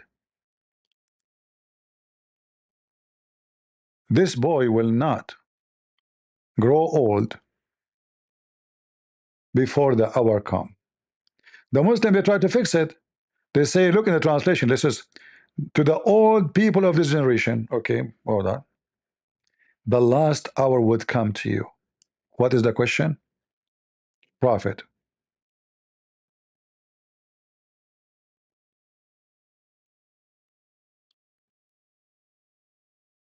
When the day of judgment will be? Read carefully, the approach of the hour. Do you see how they make the hour? In any Muslim, you say to him the hour, right away he will say to you, this is mean, the second you say the hour, mean the day of judgment. Qiyam as-sa'a. Qiyam as-sa'a. I'll show you more. Al-Bukhari.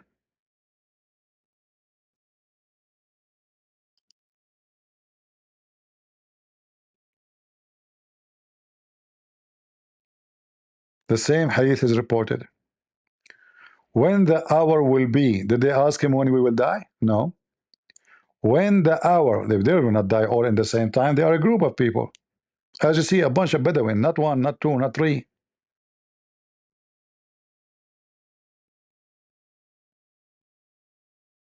The Muslim, they add between two brackets to fix it. They say the death of those people addressed. False. The Quran says nobody knows when the hour, even Muhammad. He do not know when the hour will come of death. They try to fix it, they add this bracket. It's not in the hadith. Let me show you more. To get them busted, how they lie.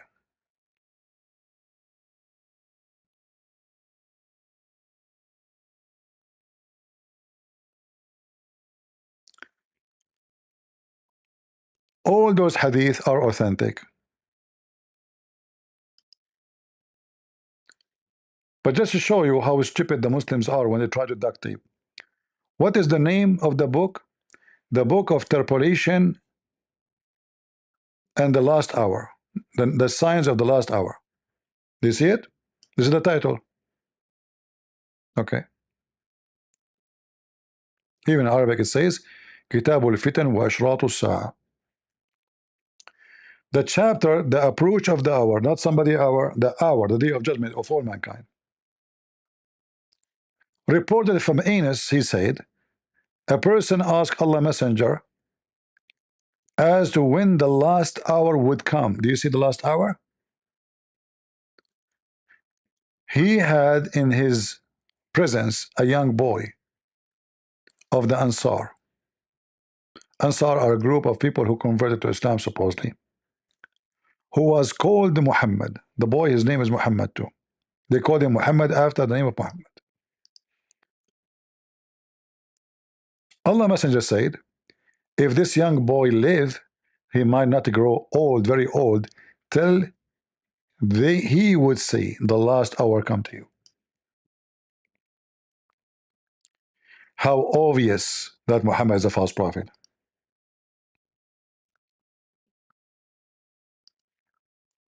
Sahih Muslim, the approach of the hour, the book of interpolation, etc., and the sign of the hour. I mean, the title itself will tell you this is about the day of judgment. When would the last hour will come? The prophet, he said, he kept quiet for a while, he thinking what he was saying. They look at the young boy, he looked at him in the present and belonged to the tribe of Azhar, and he said, this boy, if this boy live, he would not grow very old till the last hour would come to you.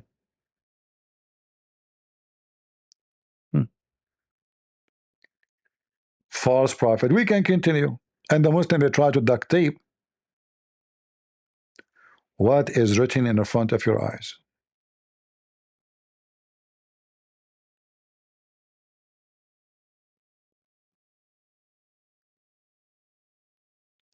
The hour will establish, the hour will establish, as you see, it's all over. But are we done? No. We have tons of reference about Muhammad being false prophet. What about we go to the Quran now? Beside the dam which nobody can find, beside what his name? Even Yasser Qadhi, he admit that nobody can find this stupid dam, and Muslims are leaving Islam.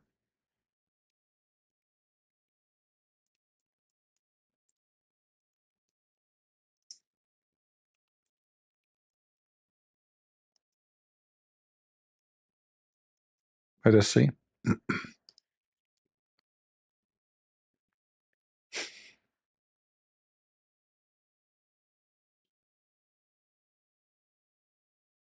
Go get my go.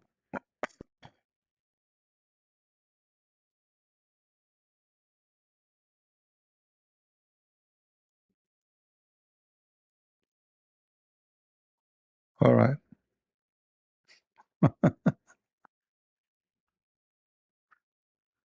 Oh boy. Where are you, Gog? Hold on. I found Ali Dawah trying to fix it. Hold on. I found Ali Dawah video trying to fix it.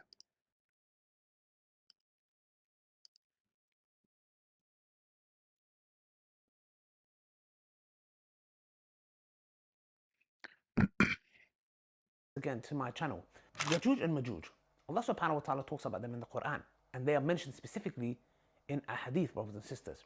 Now, one thing that a lot of people make a mistake, which I've seen, you know, people of knowledge, is that they try to comprehend and understand who is Ya'juj and Ma'juj?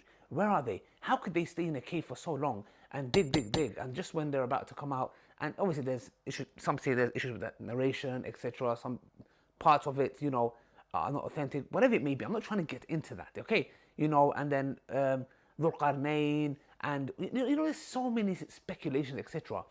And a lot of people come and they're like, some people even get into doubt with this matter. Some individuals even leave Islam, and I'm like, what's the issue here? No Let me tell way. you guys the crux of the matter, because there are a lot of people and a lot of individuals who've tried to make people understand this and even push the narrative of these certain ex-Muslims, you know. Guys, those evil people, they're trying to understand this. You are evil if you try to understand it. How? What is Gog and Magog? You are evil. Some people, can you believe it? They are trying to understand this. How stupid. Go. That, you know, people are leaving Islam because of this, apparently, yeah? Which I just heard one individual, his reasons were because, you know, he didn't have intimacy with a lot of girls. Okay, I don't think it was. Guys, people are leaving Islam so they can have intimacy. Are you talking about Mimi Hijab and you? You go to the hotel of Mecca and he go to the hotel in London? Huh? And you give her a McDonald's and you F her and then you dump her? So people leave Islam to have intimacy, you idiot. Islam is a religion of sex. Why anyone want to leave Islam because you want to have sex when you can have 4 in the same bed? Continue. By the way, how is the halal cat food is doing? Even cat in Islam's, they need halal cat food. I thought cats, they eat even cockroaches. Cat need halal cat food? Really? Oh, okay. This issue at all, yeah? It was more of his desires. The point is this, that we fall for this, and then what we try to do is, in return, is like, I know, let's try to bring it down to a logical level and try to explain it in a logical way. Now, I've seen many people do this video. Do you see? Hold on. You see the hypocrite coward sons of Muta? When they say to you the Bible, when they say the Trinity is not logical. The second we ask them about the religion, why you have to bring it to logical level? But when it comes to our book, it's not logical. Why you are trying to bring it to logical level? You cannot take the Quran logically. But this is the same guy, he says, you know, if God cannot enter as a creation, because if he enters as a creation, he became dependable. The other Abdul, he says, God, if he have a son, he became intangible. You remember this potato when he come to my channel and I made shish kebab of him and he ran? I asked him, let us debate about your video. He said, no, I want to talk only about the father, son of Muta, this piano. Intangible. They decide who God can be. They decide what God cannot be. They want logic as they wish, and they throw logic when they wish. People who believe in endless penis, they are logical. And now the shish kebab asking you why you want it to be logical.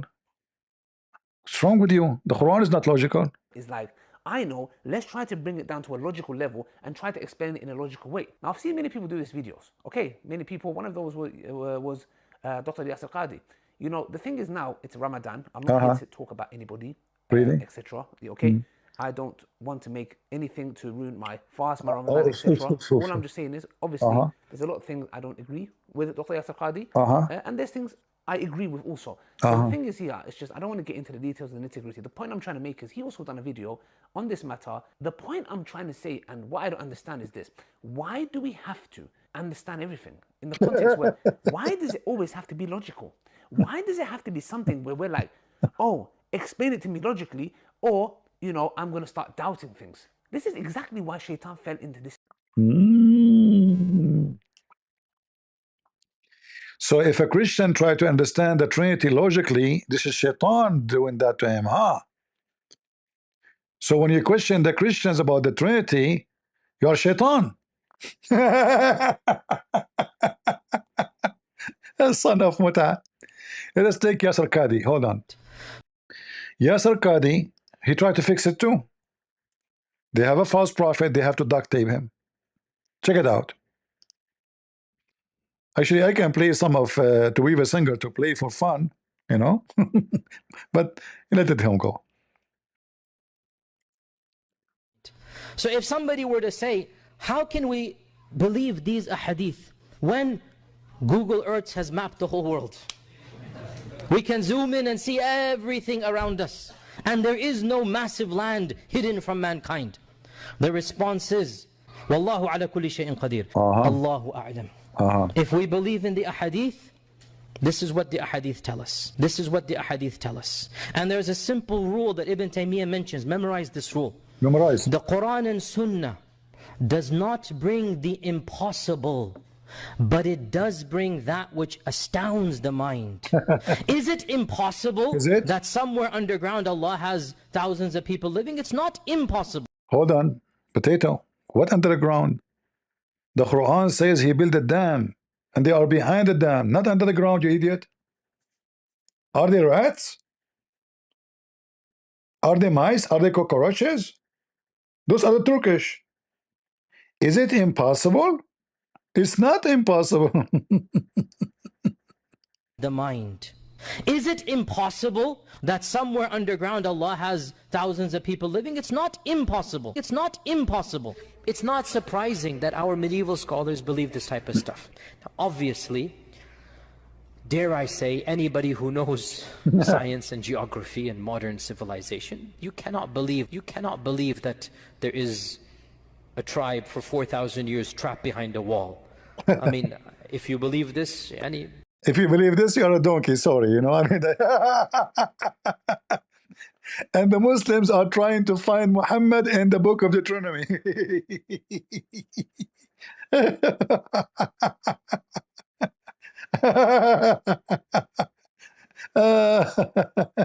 Hold on.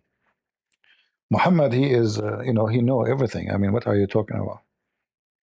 You know, Muhammad, even he discovered how Allah, he did everything. Yes. Yeah. I can show you tons of prophecy of Prophet Muhammad. Unbelievable. Yes, the Roman will be the majority of mankind, and the Turkish will not, the day of judgment will not come enter UK, the Turkish, and Gog and Magog today are going to open a hole and come in your ass. And nothing happened. And then Muhammad, he said, he claimed that Jesus is coming so soon. Really? Yes, brother. Look what he said about Jesus. Another false prophecy, big one.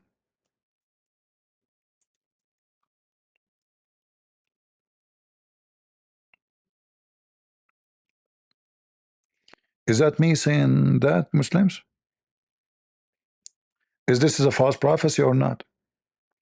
Muhammad, he predicted as a prophet, prophesying, swearing by Allah, saying the son of Mary, Isa, will shortly descend among you people. Speaking to who? To the Muslims in the front of him. In Arabic, it says liyushikna. What do yushikna mean? Mean extremely, very soon. Like almost.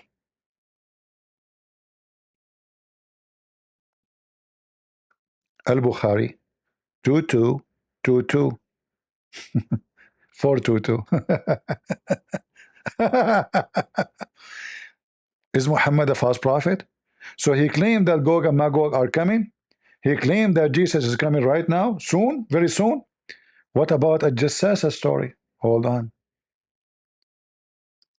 Let us go to a Jassasa. According to Muhammad, the Antichrist who will come in the day of judgment, the people, they saw him in his time. And this is, I will not read for you the Da'if hadith, I will read only the Sahih.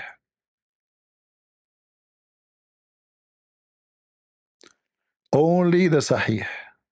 Be my witness. Look how long the story about a Jassasa, brother. Look how long. This is Sahih Muslim. Sahih.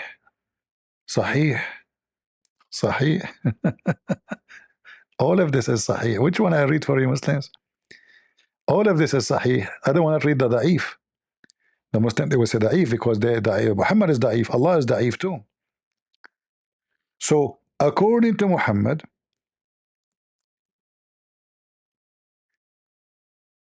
the Antichrist, the false Messiah, appear in the time of Muhammad, which is confirmed again that Muhammad is claiming that the judgment day is going to happen even before he died.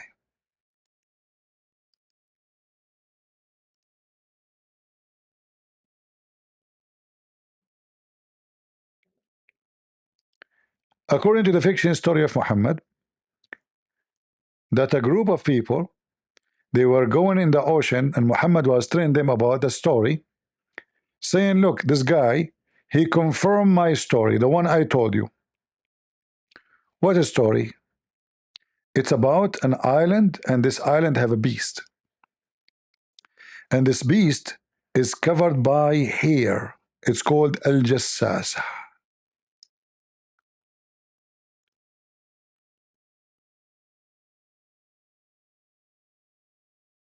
Al-Jassasa.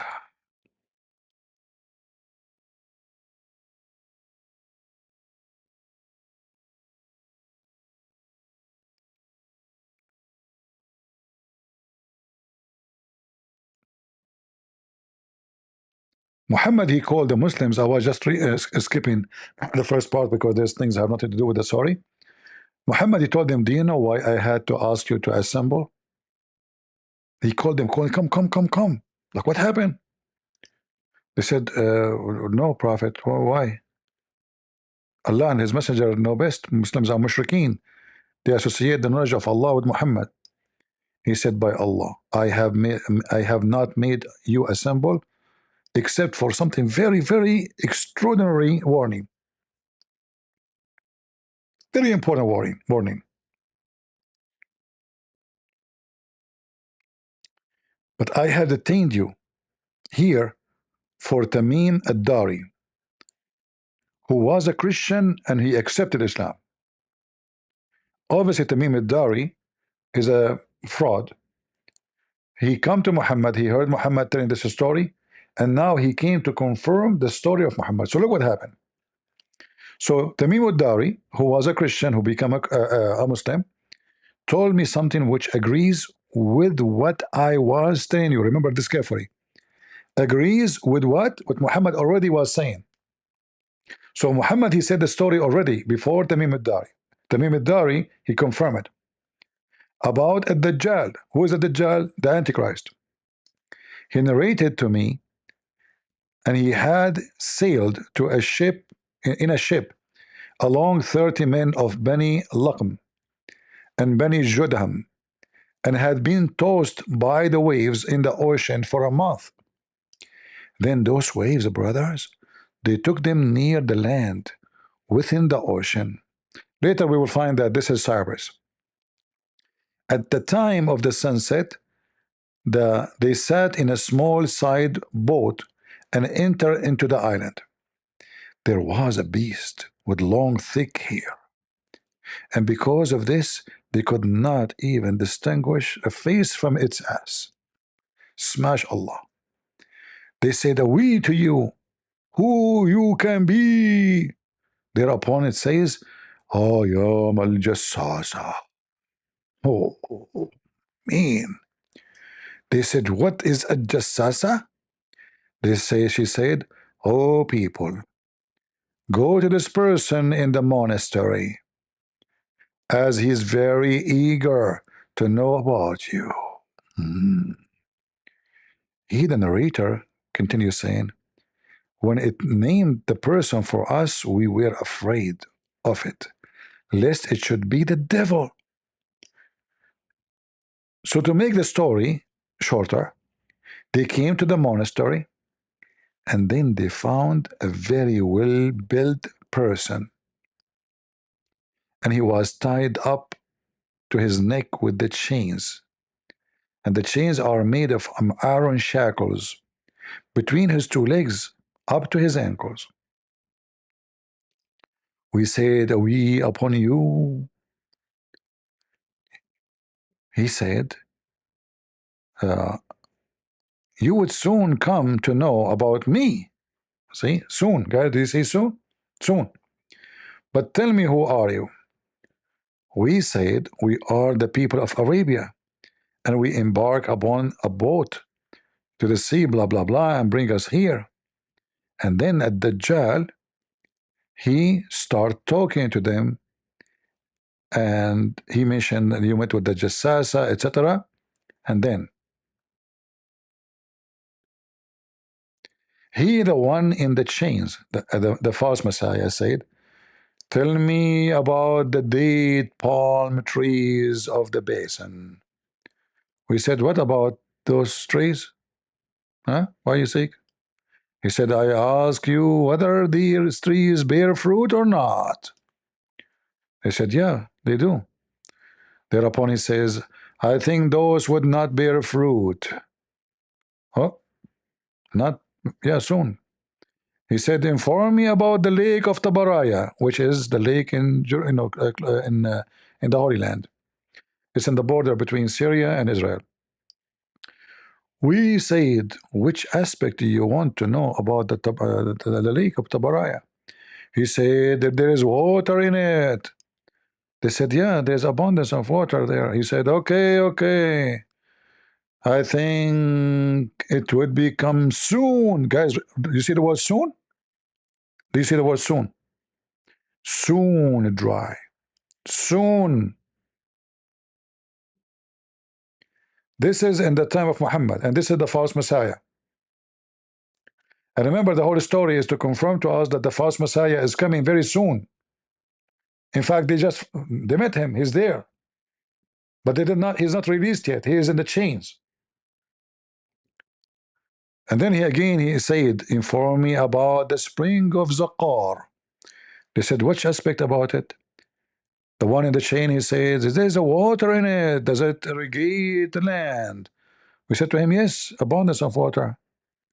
And its inhabitants of Medina irrigate the land. With the help of it, he said, inform me about the illiterate prophet. Here we go. What has he done? He knew he's there now. We said he has come out of Mecca and has settled in Yathrib. Blah, blah, blah, blah, blah. And then he said,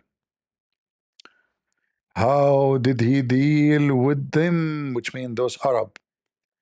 We inform he overcome those neighborhood, and they surrendered to him before him. Therefore he said to us, has it actually happened? We said yes.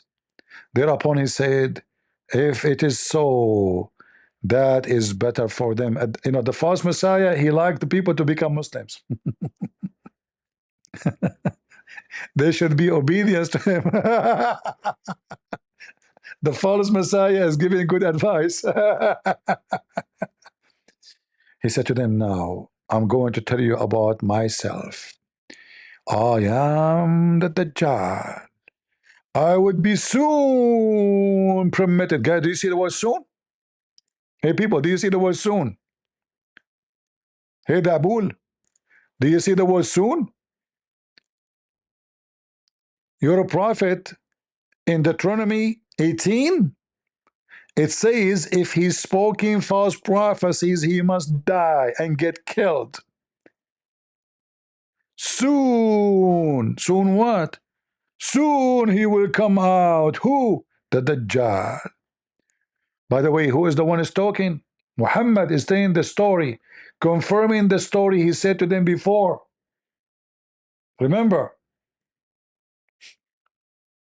soon I will be permitted to get out, and I shall get out and travel to the land. And I will not spare any town where I would not stay for 40 nights, except Mecca and Medina, because Las Vegas is full.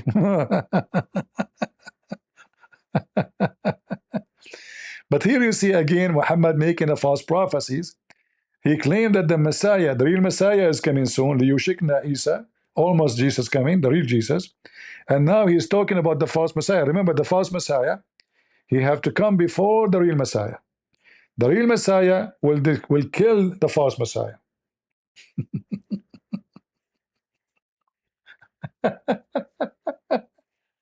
Soon I will be. Are we done? I can keep going giving you false prophets about Muhammad forever. What about Muhammad? False prophecies about what? Let us see. Shall we go to geography? Shall we go to biology? Shall we go? I mean, you name it. Okay, hold on. Let us talk about something very serious.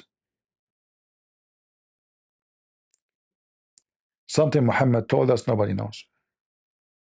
Nobody knows. How the baby is created 1400 years ago.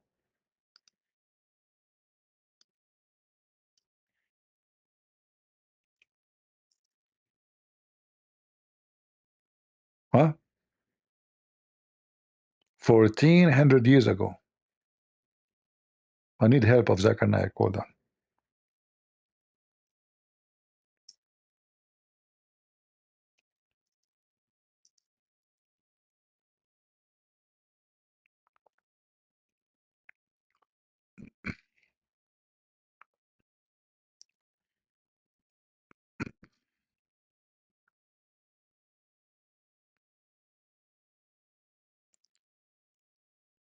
Let us see. Brother and sister, embryology. In the field. The false prophet of Allah. Read with me. I mean, watch. Sorry. In the field of embryology, there were a group of students who collected all the data that they could find in the Quran as well as the Hadith dealing with embryology. And they followed the verse of the Quran, Surah Nahl, chapter number 16, verse 43, and Surah Anbiya, chapter number 21, verse number 7, which says, "Fas'alu ahla zikri in kuntum la ta'lamun." If you don't know, if you're in doubt, ask the person who's knowledgeable. So these Arab students, they collected the verses of the Quran and the Hadith dealing with embryology and translated it into English and presented it to Professor Keith Moore. That was about 30 years back, in the late 70s. And Professor Keith Moore at that time was one of the highest authorities in the field of embryology. And he was the head of the Department of Anatomy in the University of Toronto in Canada. When he went through all the translation verses of the Quran and the Hadith, he said that most of the verses of the Quran which speak about embryology are in perfect conformity with latest advances of embryology. But there are a couple of verses which I cannot say that they are right. Neither. What? What? There's a couple of verses I cannot say they are right.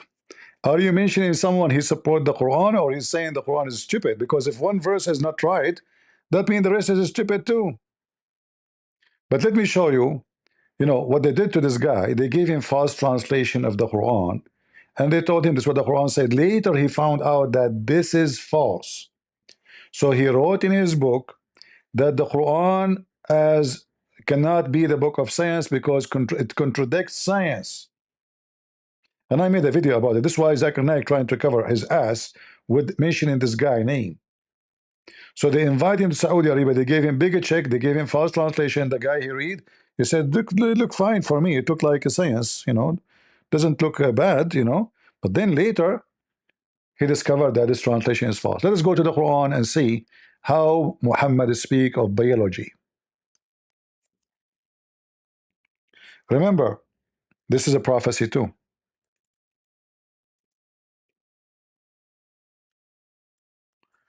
What we are typing.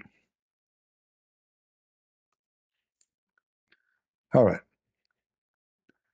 This is how the Quran describes creating the baby.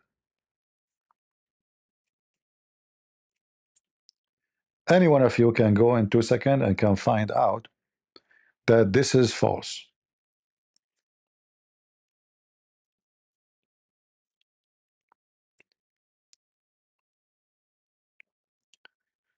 Is it true, according to science, that the semen become a dead blood? According to science, semen is not dead blood. Semen is a complex fluid containing sperm cells and fluids from various glands, including the seminal vesicles and the prostate gland. The presence of blood in semen. No, I'm not talking about this. I'm saying when the semen enter into the women, does the semen transform into blood and it is dead blood? Thank you for the clarification. It sounds like you're asking about a specific belief or idea that semen transforms into blood inside a woman's body after intercourse. According to science, this is not true. Semen does not transform into blood, dead blood, or any other bodily fluid inside the female reproductive system. Here's what actually happens. Sperm's journey. After ejaculation, millions of sperm are released into the vagina. They immediately begin a difficult journey, swimming from the vagina through the cervix, into the uterus, and then into the fallopian tubes. This journey is a race against time, and many sperm do not survive. The ultimate goal for the sperm is to find and fertilize an egg. If a sperm successfully reaches and penetrates an egg, it can lead to pregnancy. The sperm's genetic material combines with the egg's genetic material, forming a single cell called a zygote. What happens to the rest? The vast majority of sperm do not fertilize an egg. They are eventually broken down and absorbed by the woman's body, or expelled from the reproductive tract. Seminal fluid. Thank you. Muhammad is a false prophet. Not only that, Muhammad make bigger poo-poo. How many days the semen live inside the woman body? Sperm can live inside the female reproductive tract for up to 5 days under ideal conditions, such as during ovulation. However, outside of this fertile window, sperm may only survive for a few hours. Thank you, Mr. AI. Look what Muhammad said about semen prophesying science which nobody knows.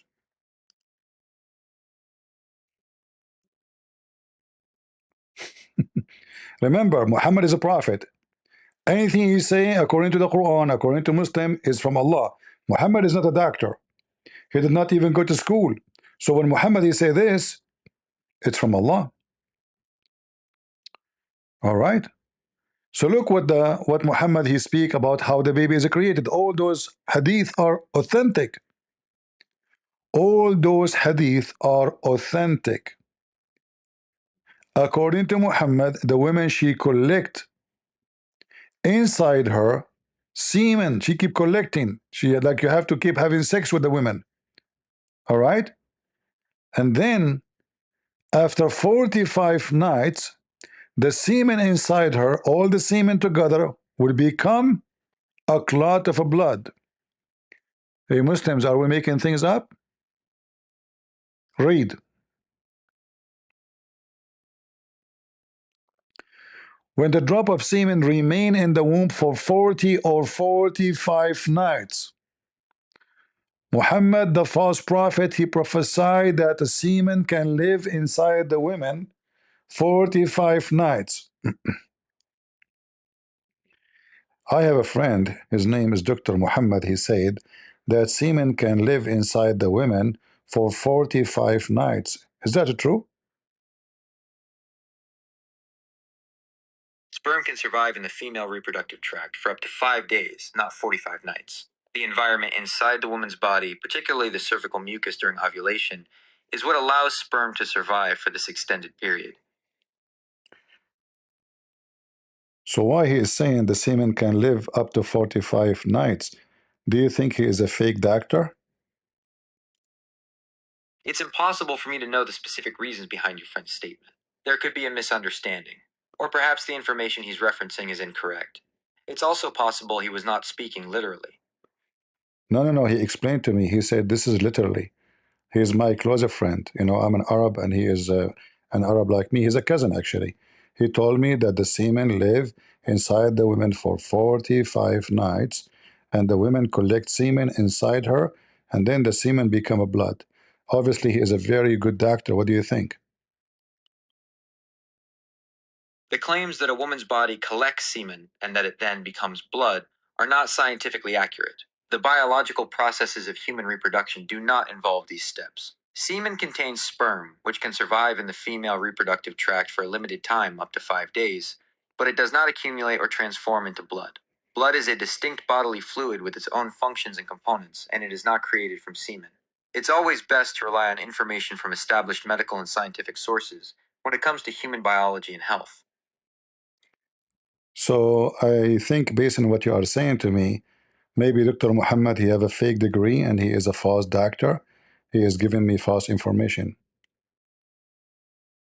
I can't say whether your friend, Dr. Mohammed, has a fake degree or is a false doctor. However, the specific claims you've shared about semen living for 45 nights and turning into blood are not supported by medical science. It's important to rely on accurate, medically backed information when it comes to health topics.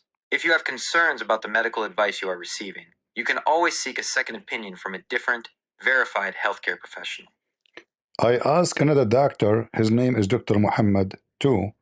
He is, all the doctors I know, their name is Muhammad. And he said that the semen will become a dead blood, and then the dead blood will become a piece of meat. And then the piece of meat will become bones. Is that true?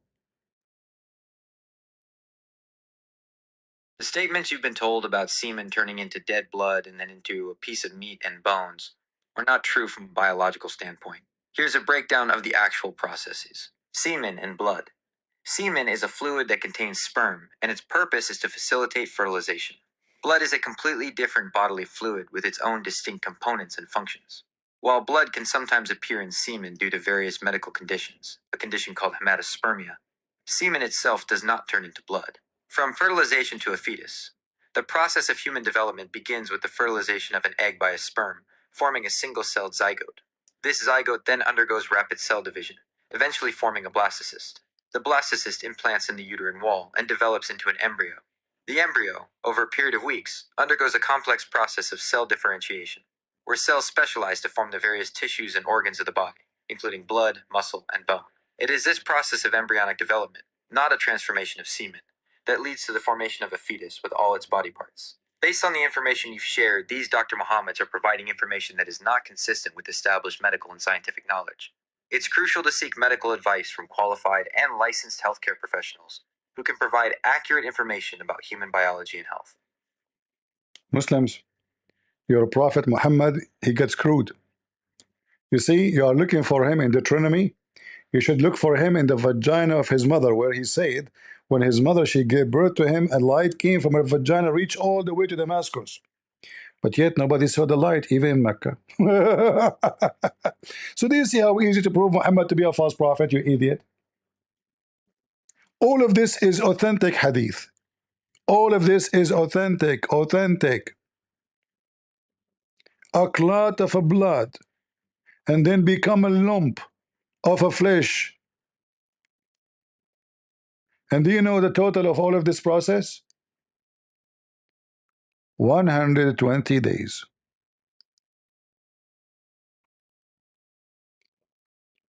Do you see it?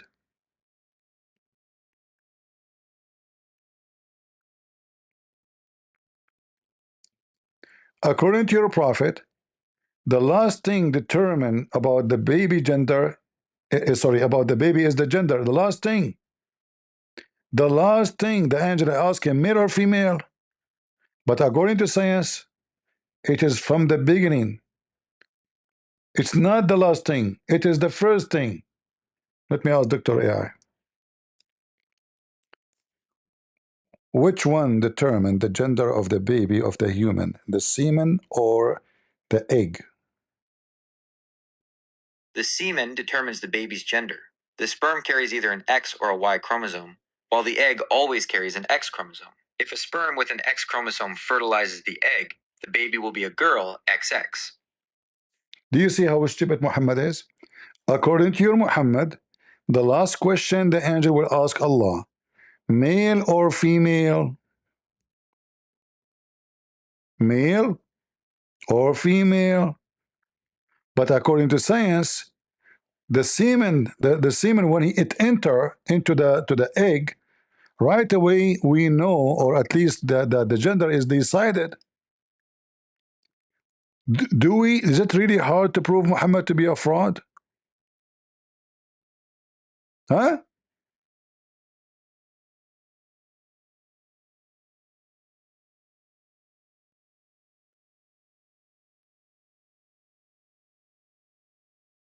40 days. And all of those, as you see, it's very authentic. The last question is it male or female? Allah. Oh, Allah. Allah, is it male or female? Allah.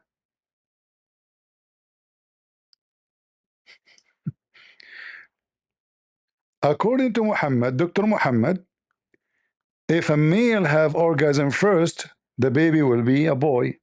If the female have orgasm first, the baby will be a girl.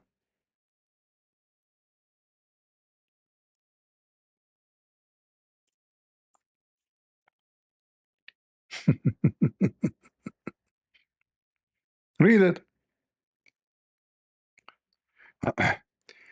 If the man orgasm, if the male discharge first, the baby will be like the father. If the female discharge first,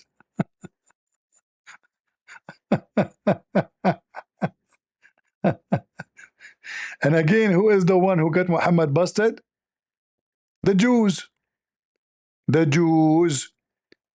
They came to him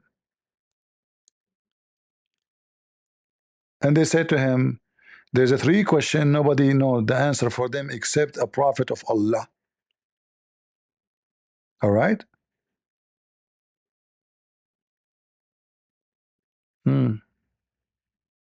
Look at the science.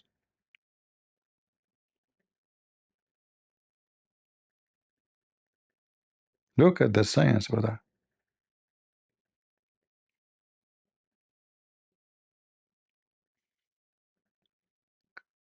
Whichever of them comes first, the baby resembles the father or the mother. So if the women come first, the baby will resemble the women, will be a girl. If the man have orgasm first, the baby will resemble the father. Muslims, are we making things up?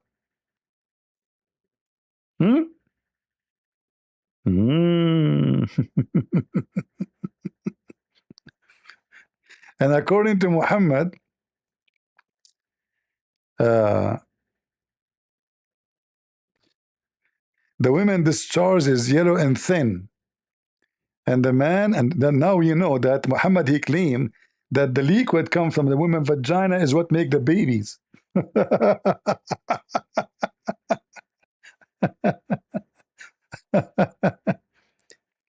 The wife of Muhammad, he said to her, to Muhammad, said, do even women have this charge? Which means Muhammad never was able to make his wife have orgasm. Otherwise, why his wife, she is surprised? Because the women, obviously the woman, she came to Muhammad is a whore. She said to him yesterday, I was touching myself and I have orgasm. Shall I wash? The wife of Muhammad, she said, do women even have this charge? What?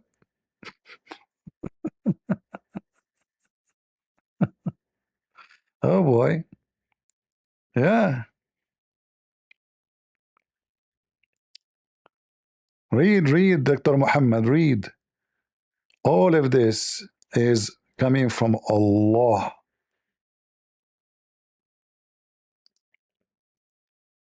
And here Salama, the wife of Muhammad, she gave a finger to Muhammad, expose him that he do not know how to have sex. She said, the Messenger of Allah, he said, if she see that she has a discharge, then let her perform a bath. Salama, the wife of Muhammad, said, oh, Messenger of Allah, does that really happen? Which means the women have discharge? Muhammad, he never made Salama have discharge.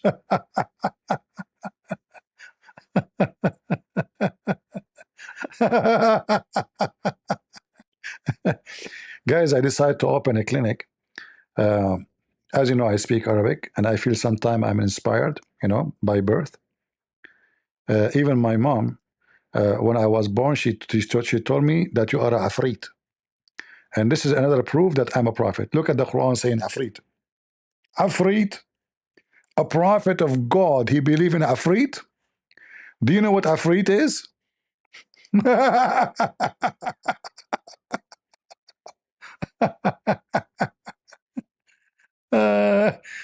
Muhammad, you are a prophet of Allah? Suleiman, he have a flying carpet, a ring, and he have Afrit. How the Afrit look like Prophet of Allah?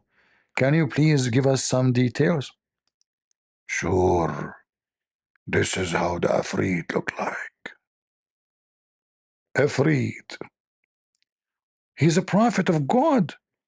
And this Afrit, he's in charge of stealing chairs. He said to Suleiman, I can steal her chair for you before even you move. For sure, Suleiman is a Muslim, so he have to steal. Prophet of God, huh? Muhammad is a prophet of God.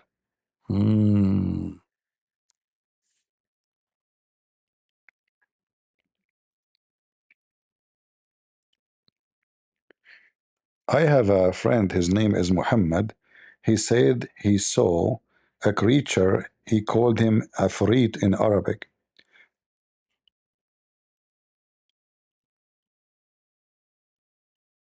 Hold on. My phone crashed. My friend Mohammed, he told me that last night he saw a creature, he called him Afrit in Arabic. Do you know what Afrit is? Based on your description, the creature your friend saw is likely a ghoul, or ghoul in Arabic. Ghouls are mythical creatures often associated with cemeteries and consuming human flesh. No, he called him Afrit. Ah, okay. That makes more sense. The creature he's talking about is likely an ifrit, which can also be spelled as afrit or ifrit. In Islamic culture, an ifrit is a powerful type of jinn, a supernatural being. They are often depicted as malevolent or demonic, associated with the underworld, and sometimes with the spirits of the dead. But is Afrit is something exists and it's true? I'm afraid now. Don't worry, an ifrit is a mythological creature from Islamic folklore, often described as a powerful and malevolent type of jinn made of fire. They are part of traditional stories and beliefs, not something that physically exists in the real world. So do you think it's fiction? I should not be worried? Ifrits are mythological creatures from Islamic folklore and are not considered to exist in the real world. You should not worry. I'm afraid he will come to me at night and he will do something to me because I'm very naive. There's no need to be afraid. Ifrits are fictional creatures from folklore, not real beings that can harm you. You are safe. Do you think I should tell my mom about the Afrit? Since an ifrit is a fictional creature, you don't need to worry about it. If you're feeling scared or anxious, however, it's always a good idea to talk to your mom or another trusted adult about how you're feeling. They can help you feel better and remind you that you're safe. But I saw the pictures in the internet of the Afrit. He had big teeth and he looks so scary. The scary images of ifrits you see online are artists' interpretations for games, movies, and other stories. They are not real. I'm not sure how you can confirm that this is not a true person, because even I saw a video on YouTube, he speak like scary voice, very powerful, and he have big teeth and he have a long hair and he look Asian, by the way. Why you look Asian? The scary videos and images you see are from movies and video games that use the ifrit as a fictional monster. They are not real. Can you prove that to me, that this is not true?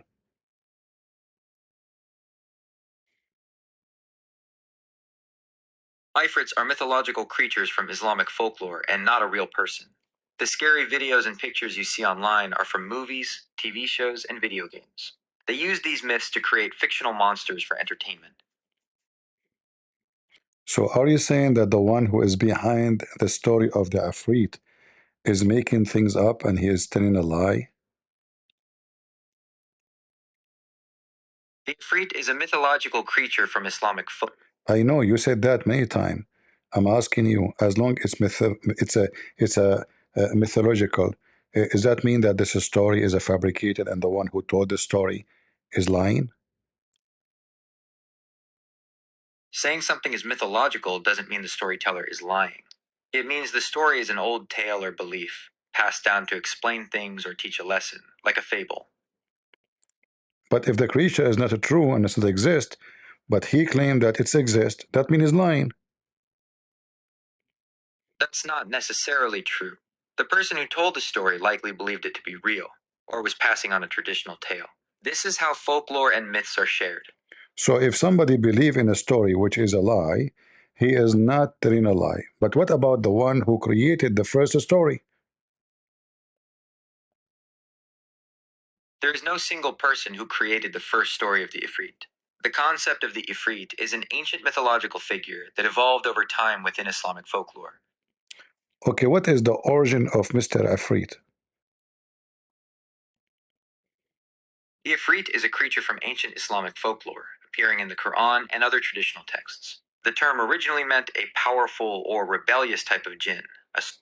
So are you saying the Quran have fictional stories? Islamic tradition considers all stories in the Quran to be true, not. See? I asked you, is the one who is saying that this is true is a liar? You said no. But the one who told this story is Muhammad.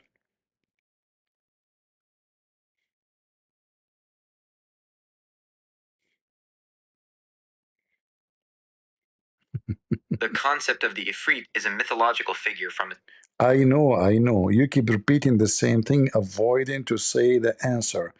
That my friend Mr. Muhammad, he created a fictional story, Mr. Afrit, to scare the hell of me because he wanted me to eat my dinner before I go to sleep and brush my teeth.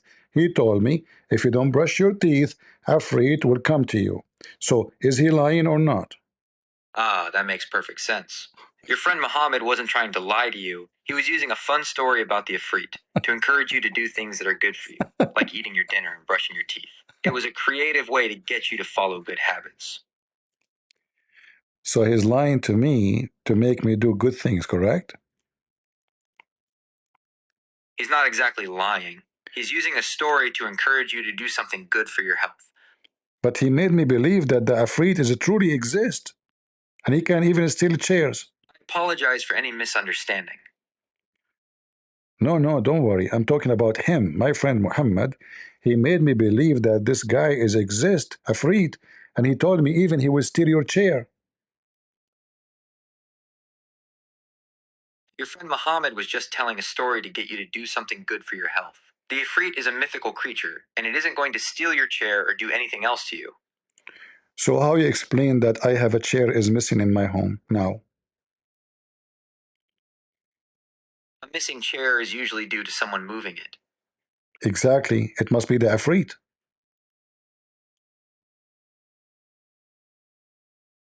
It must be the Afrit, correct? The guy's AI crashed. Repeat the question. It's crashed.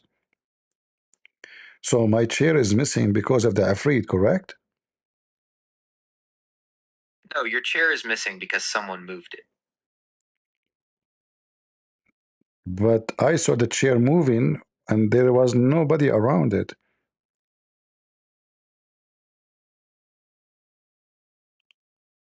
There's usually a logical explanation for things like that, such as vibrations from a nearby appliance or a slightly sloped floor. If you're concerned, you could try placing a small ball on the floor to see if it rolls. Why you are talking dirty? The chair vibrating? Are you saying he is masturbating or something? I am not talking dirty. I am suggesting that a chair might move due to vibrations from an appliance or a slight slope in the floor. Okay, let's go back to the Afrit, because I like this topic and I'm still scared. You did not convince me. So Mr. Afrit, who appeared in the Quran, he told Suleiman he will steal a chair.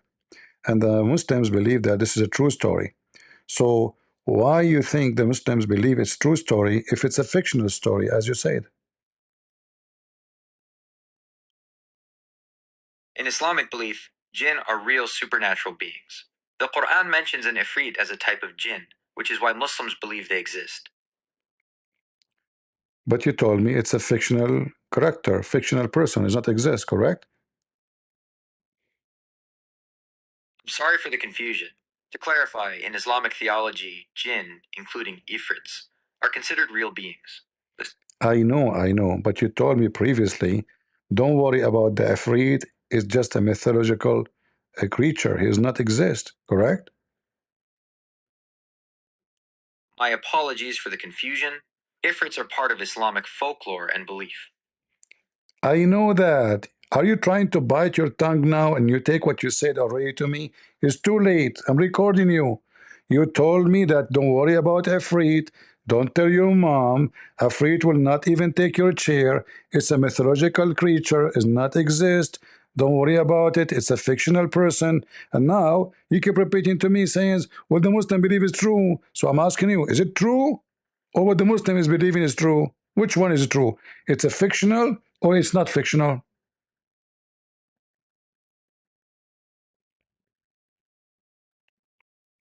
It's crashed. I crashed AI. Collapsed. You Muslims, even the stupid AI is laughing at you.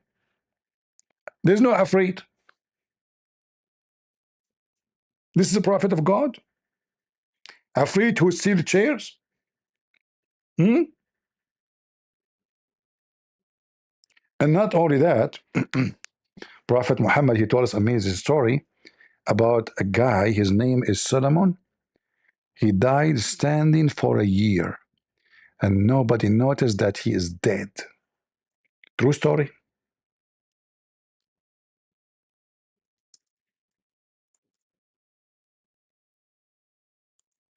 True story, by the way. Yep. Nobody noticed that he is dead until, the termite, they ate his stick. Let me ask AI. I have a question which make me really confused. That's completely normal, and it's okay to feel that way. What's on your mind? Tell me the question that's confusing you, and I'll do my best to help you sort it out. My grandmother told me that my grandfather, when he died standing, and he was standing for a year holding his staff, his stick. And nobody noticed that he is dead for 1 year, 12 months. Enter the termite, they ate the stick, and he fell down. What do you think about this story? Is it true? That's a very striking and memorable story your grandmother told you. It's easy to see why it would be confusing and make you wonder if it's true. From a practical and scientific standpoint, a person's body would not be able to remain standing for a year after death. There are several reasons for this. Decomposition. Immediately after death, the body begins to decompose. This process is complex, involving bacteria and other organisms, and it leads to the breakdown of tissues and the collapse of the body's structure. Within a year, the body would be in a very advanced state of decomposition and would not be able to stand upright. Rigor mortis. While rigor mortis, the stiffening of muscles after death, does occur, it's a temporary process. It begins a few hours after death, peaks at around 12 to 24 hours, and then gradually fades as the muscle fibers break down. It would not last for a year. Gravity. Even if the body somehow remains stiff, gravity would eventually cause it to collapse.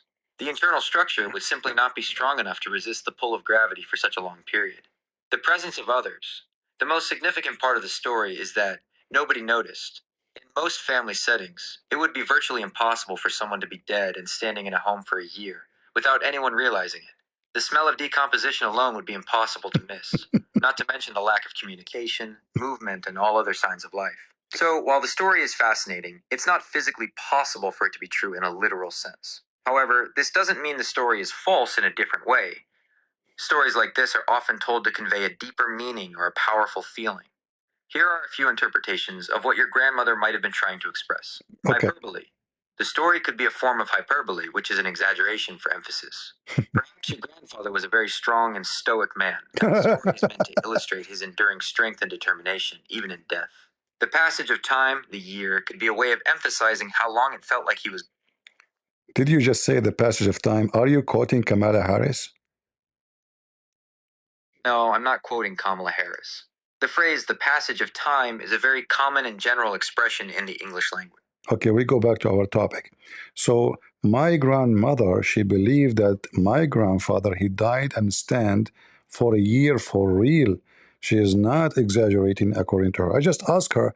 She said she swear by Mickey Mouse that this is a true story and it happened and she saw it, and even all the neighbors, many people, they saw my grandfather holding his stick, standing, but then the termite, the little ants, they ate his staff and he fell down. The staff broke. So he can even be standing for a long time more, but the termite, they are very bad creatures. They ate his staff. What do you think?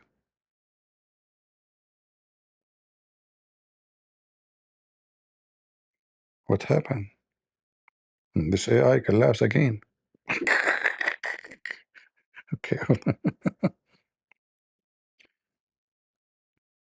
I have my friend Mohammed, which I told you about. That's great. What about your friend Mohammed? Are you looking for information about the name Mohammed or something else? He told me that his grandfather, he died standing for a year, and his wife, his children's, and even he is working ahead of a government department. Nobody noticed. People, they go to his office, nobody noticed that he is dead for a year. But he was standing holding his staff. And then some termite, one of them, her name is Lulu, she invited the other termite, and they start eating his staff. And she swear, or Muhammad, he swear, that this is a true story. What do you think?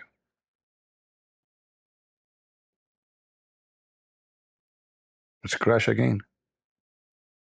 Maybe I should make it shorter.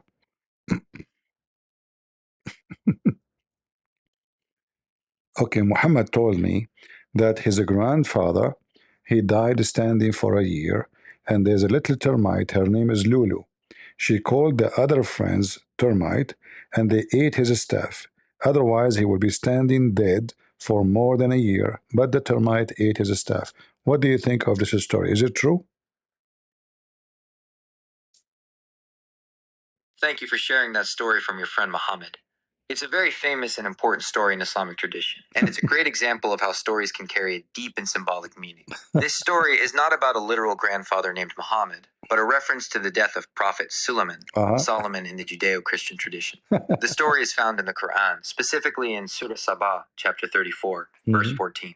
Here's the essence of the story. Prophet Suleiman was a powerful king to whom God had granted control over many things, including the jinn spirits. The jinn were working for him on a great construction project, and they believed they had knowledge of the unseen, the future and hidden things. When Prophet Suleiman's time came to die, he was standing, leaning on his staff, and overseeing the work. God willed that his death be kept a secret from the jinn so that they would continue their work, and the project would be completed. So Prophet Suleiman died while standing, supported by his staff. The jinn, seeing him in his standing position, assumed he was still alive and continued toiling away for a long time. It was only when a termite, which the Quran calls a creature of the earth, ate through his staff that his body lost its support and fell to the ground. This is the moment the jinn realized he was dead. The story's main purpose is to show that the jinn do not, in fact, have knowledge of the unseen. Had they known of his death, they would not have remained in their humiliating servitude for so long. What do you mean they don't have knowledge of the unseen when they can see the guy? He is in front of them. This is not unseen, this is seen. They can see him every day. That's an excellent and very important question. It gets right to the heart of the story's meaning. Yeah, I learned this point from a Christian prince.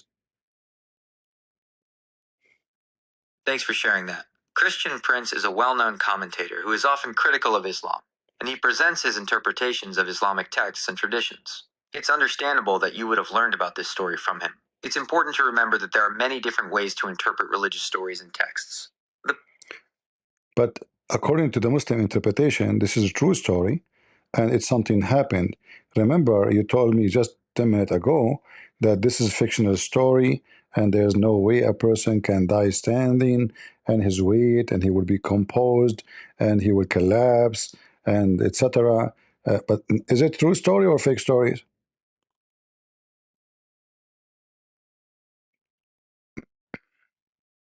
It's a very important point you're raising, and it gets to the heart of the confusion. You've correctly remembered my previous explanation about how a human body cannot physically remain standing for...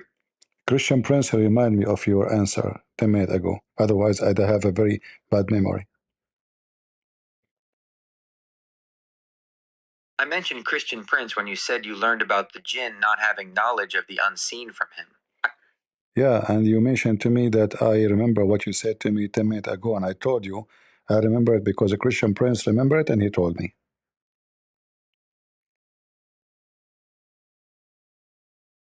I'm glad to hear that. My purpose is to provide clear and helpful information. And So what do you think? Is the story mentioned in the Quran, is it fictional or is true? Is it supported by science that a person can die standing, as the Quran saying, for a year, and his wives, his family, and even his ministers, his soldiers, nobody noticed that he is dead? And is it possible that take 1 year to the termite to eat his staff?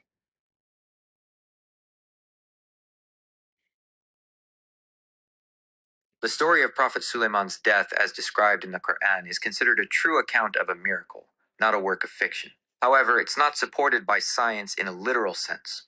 The story's truth versus science, First of all, how this is a miracle if the guy died and he did not fail according to the Quran because he's holding his staff, not because Allah made it appear.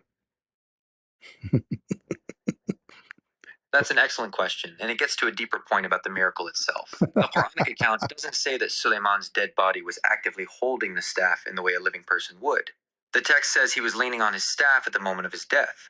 Exactly, and this is why he was not be discovered to be dead. It's not because it's a miracle.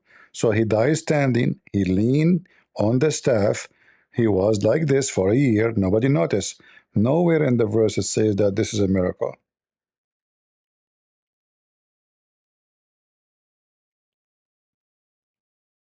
That's a very sharp observation. You are correct that the specific verse itself, Quran 34-14, doesn't use the word miracle. However, within Islamic scholarship and theology, the event is understood as a miracle because of its nature, which defies the known laws of science and biology. But don't you think it's crazy to say such a thing? Because if Allah wants to finish the project, he can delay the death of Suleiman and there's no need for this drama.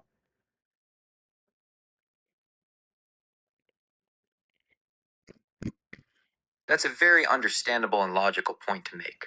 From a human perspective, it seems like a very complicated and dramatic way to achieve a simple goal. And why Allah don't command the genie without even Suleiman? Are you saying Suleiman is more powerful than Allah and Allah cannot command the genies?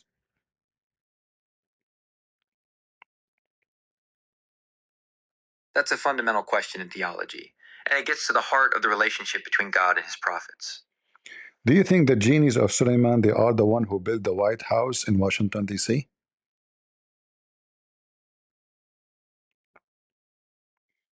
That's a very creative thought, but the historical record of the White House's construction is well documented and doesn't mention any involvement from jinn. And do history report that the one who built the temple of Suleiman is built by genie? That's an excellent question that brings together history and religious texts. The answer depends on whether you are looking at historical and biblical. I'm talking about evidence. If there's any evidence that genie they built the temple of Suleiman, yes or no? In short, nope, there is no historical or archaeological evidence that jinn built the Temple of Solomon. The belief that jinn were involved is found in religious texts, specifically within the Quran and Islamic tradition. No. So if there is something cannot be proven by history, it must be fictional, correct?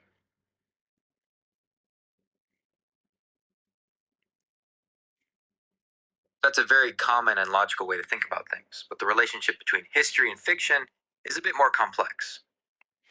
Anything I give you, you tell me it's complex. You know what? You are very complex, but you are very naive at the same time. Because either genie or scientifically are exist, or they are fictionals. Or they exist, or they are fictionals.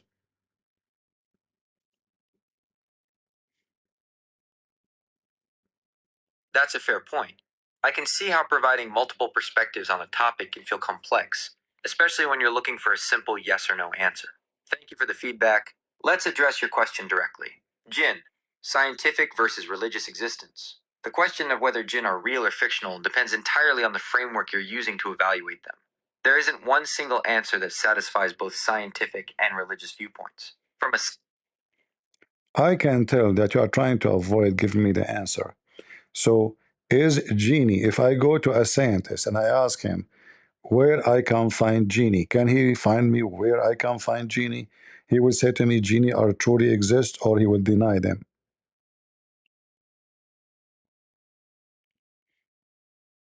That's a very direct question, and I will give you a direct answer based on the scenario you've presented. If you were to go to a scientist and ask them where you could find a genie jinn, they would tell you that they do not exist. A scientist would say this because the existence of jinn has never been proven by the scientific method.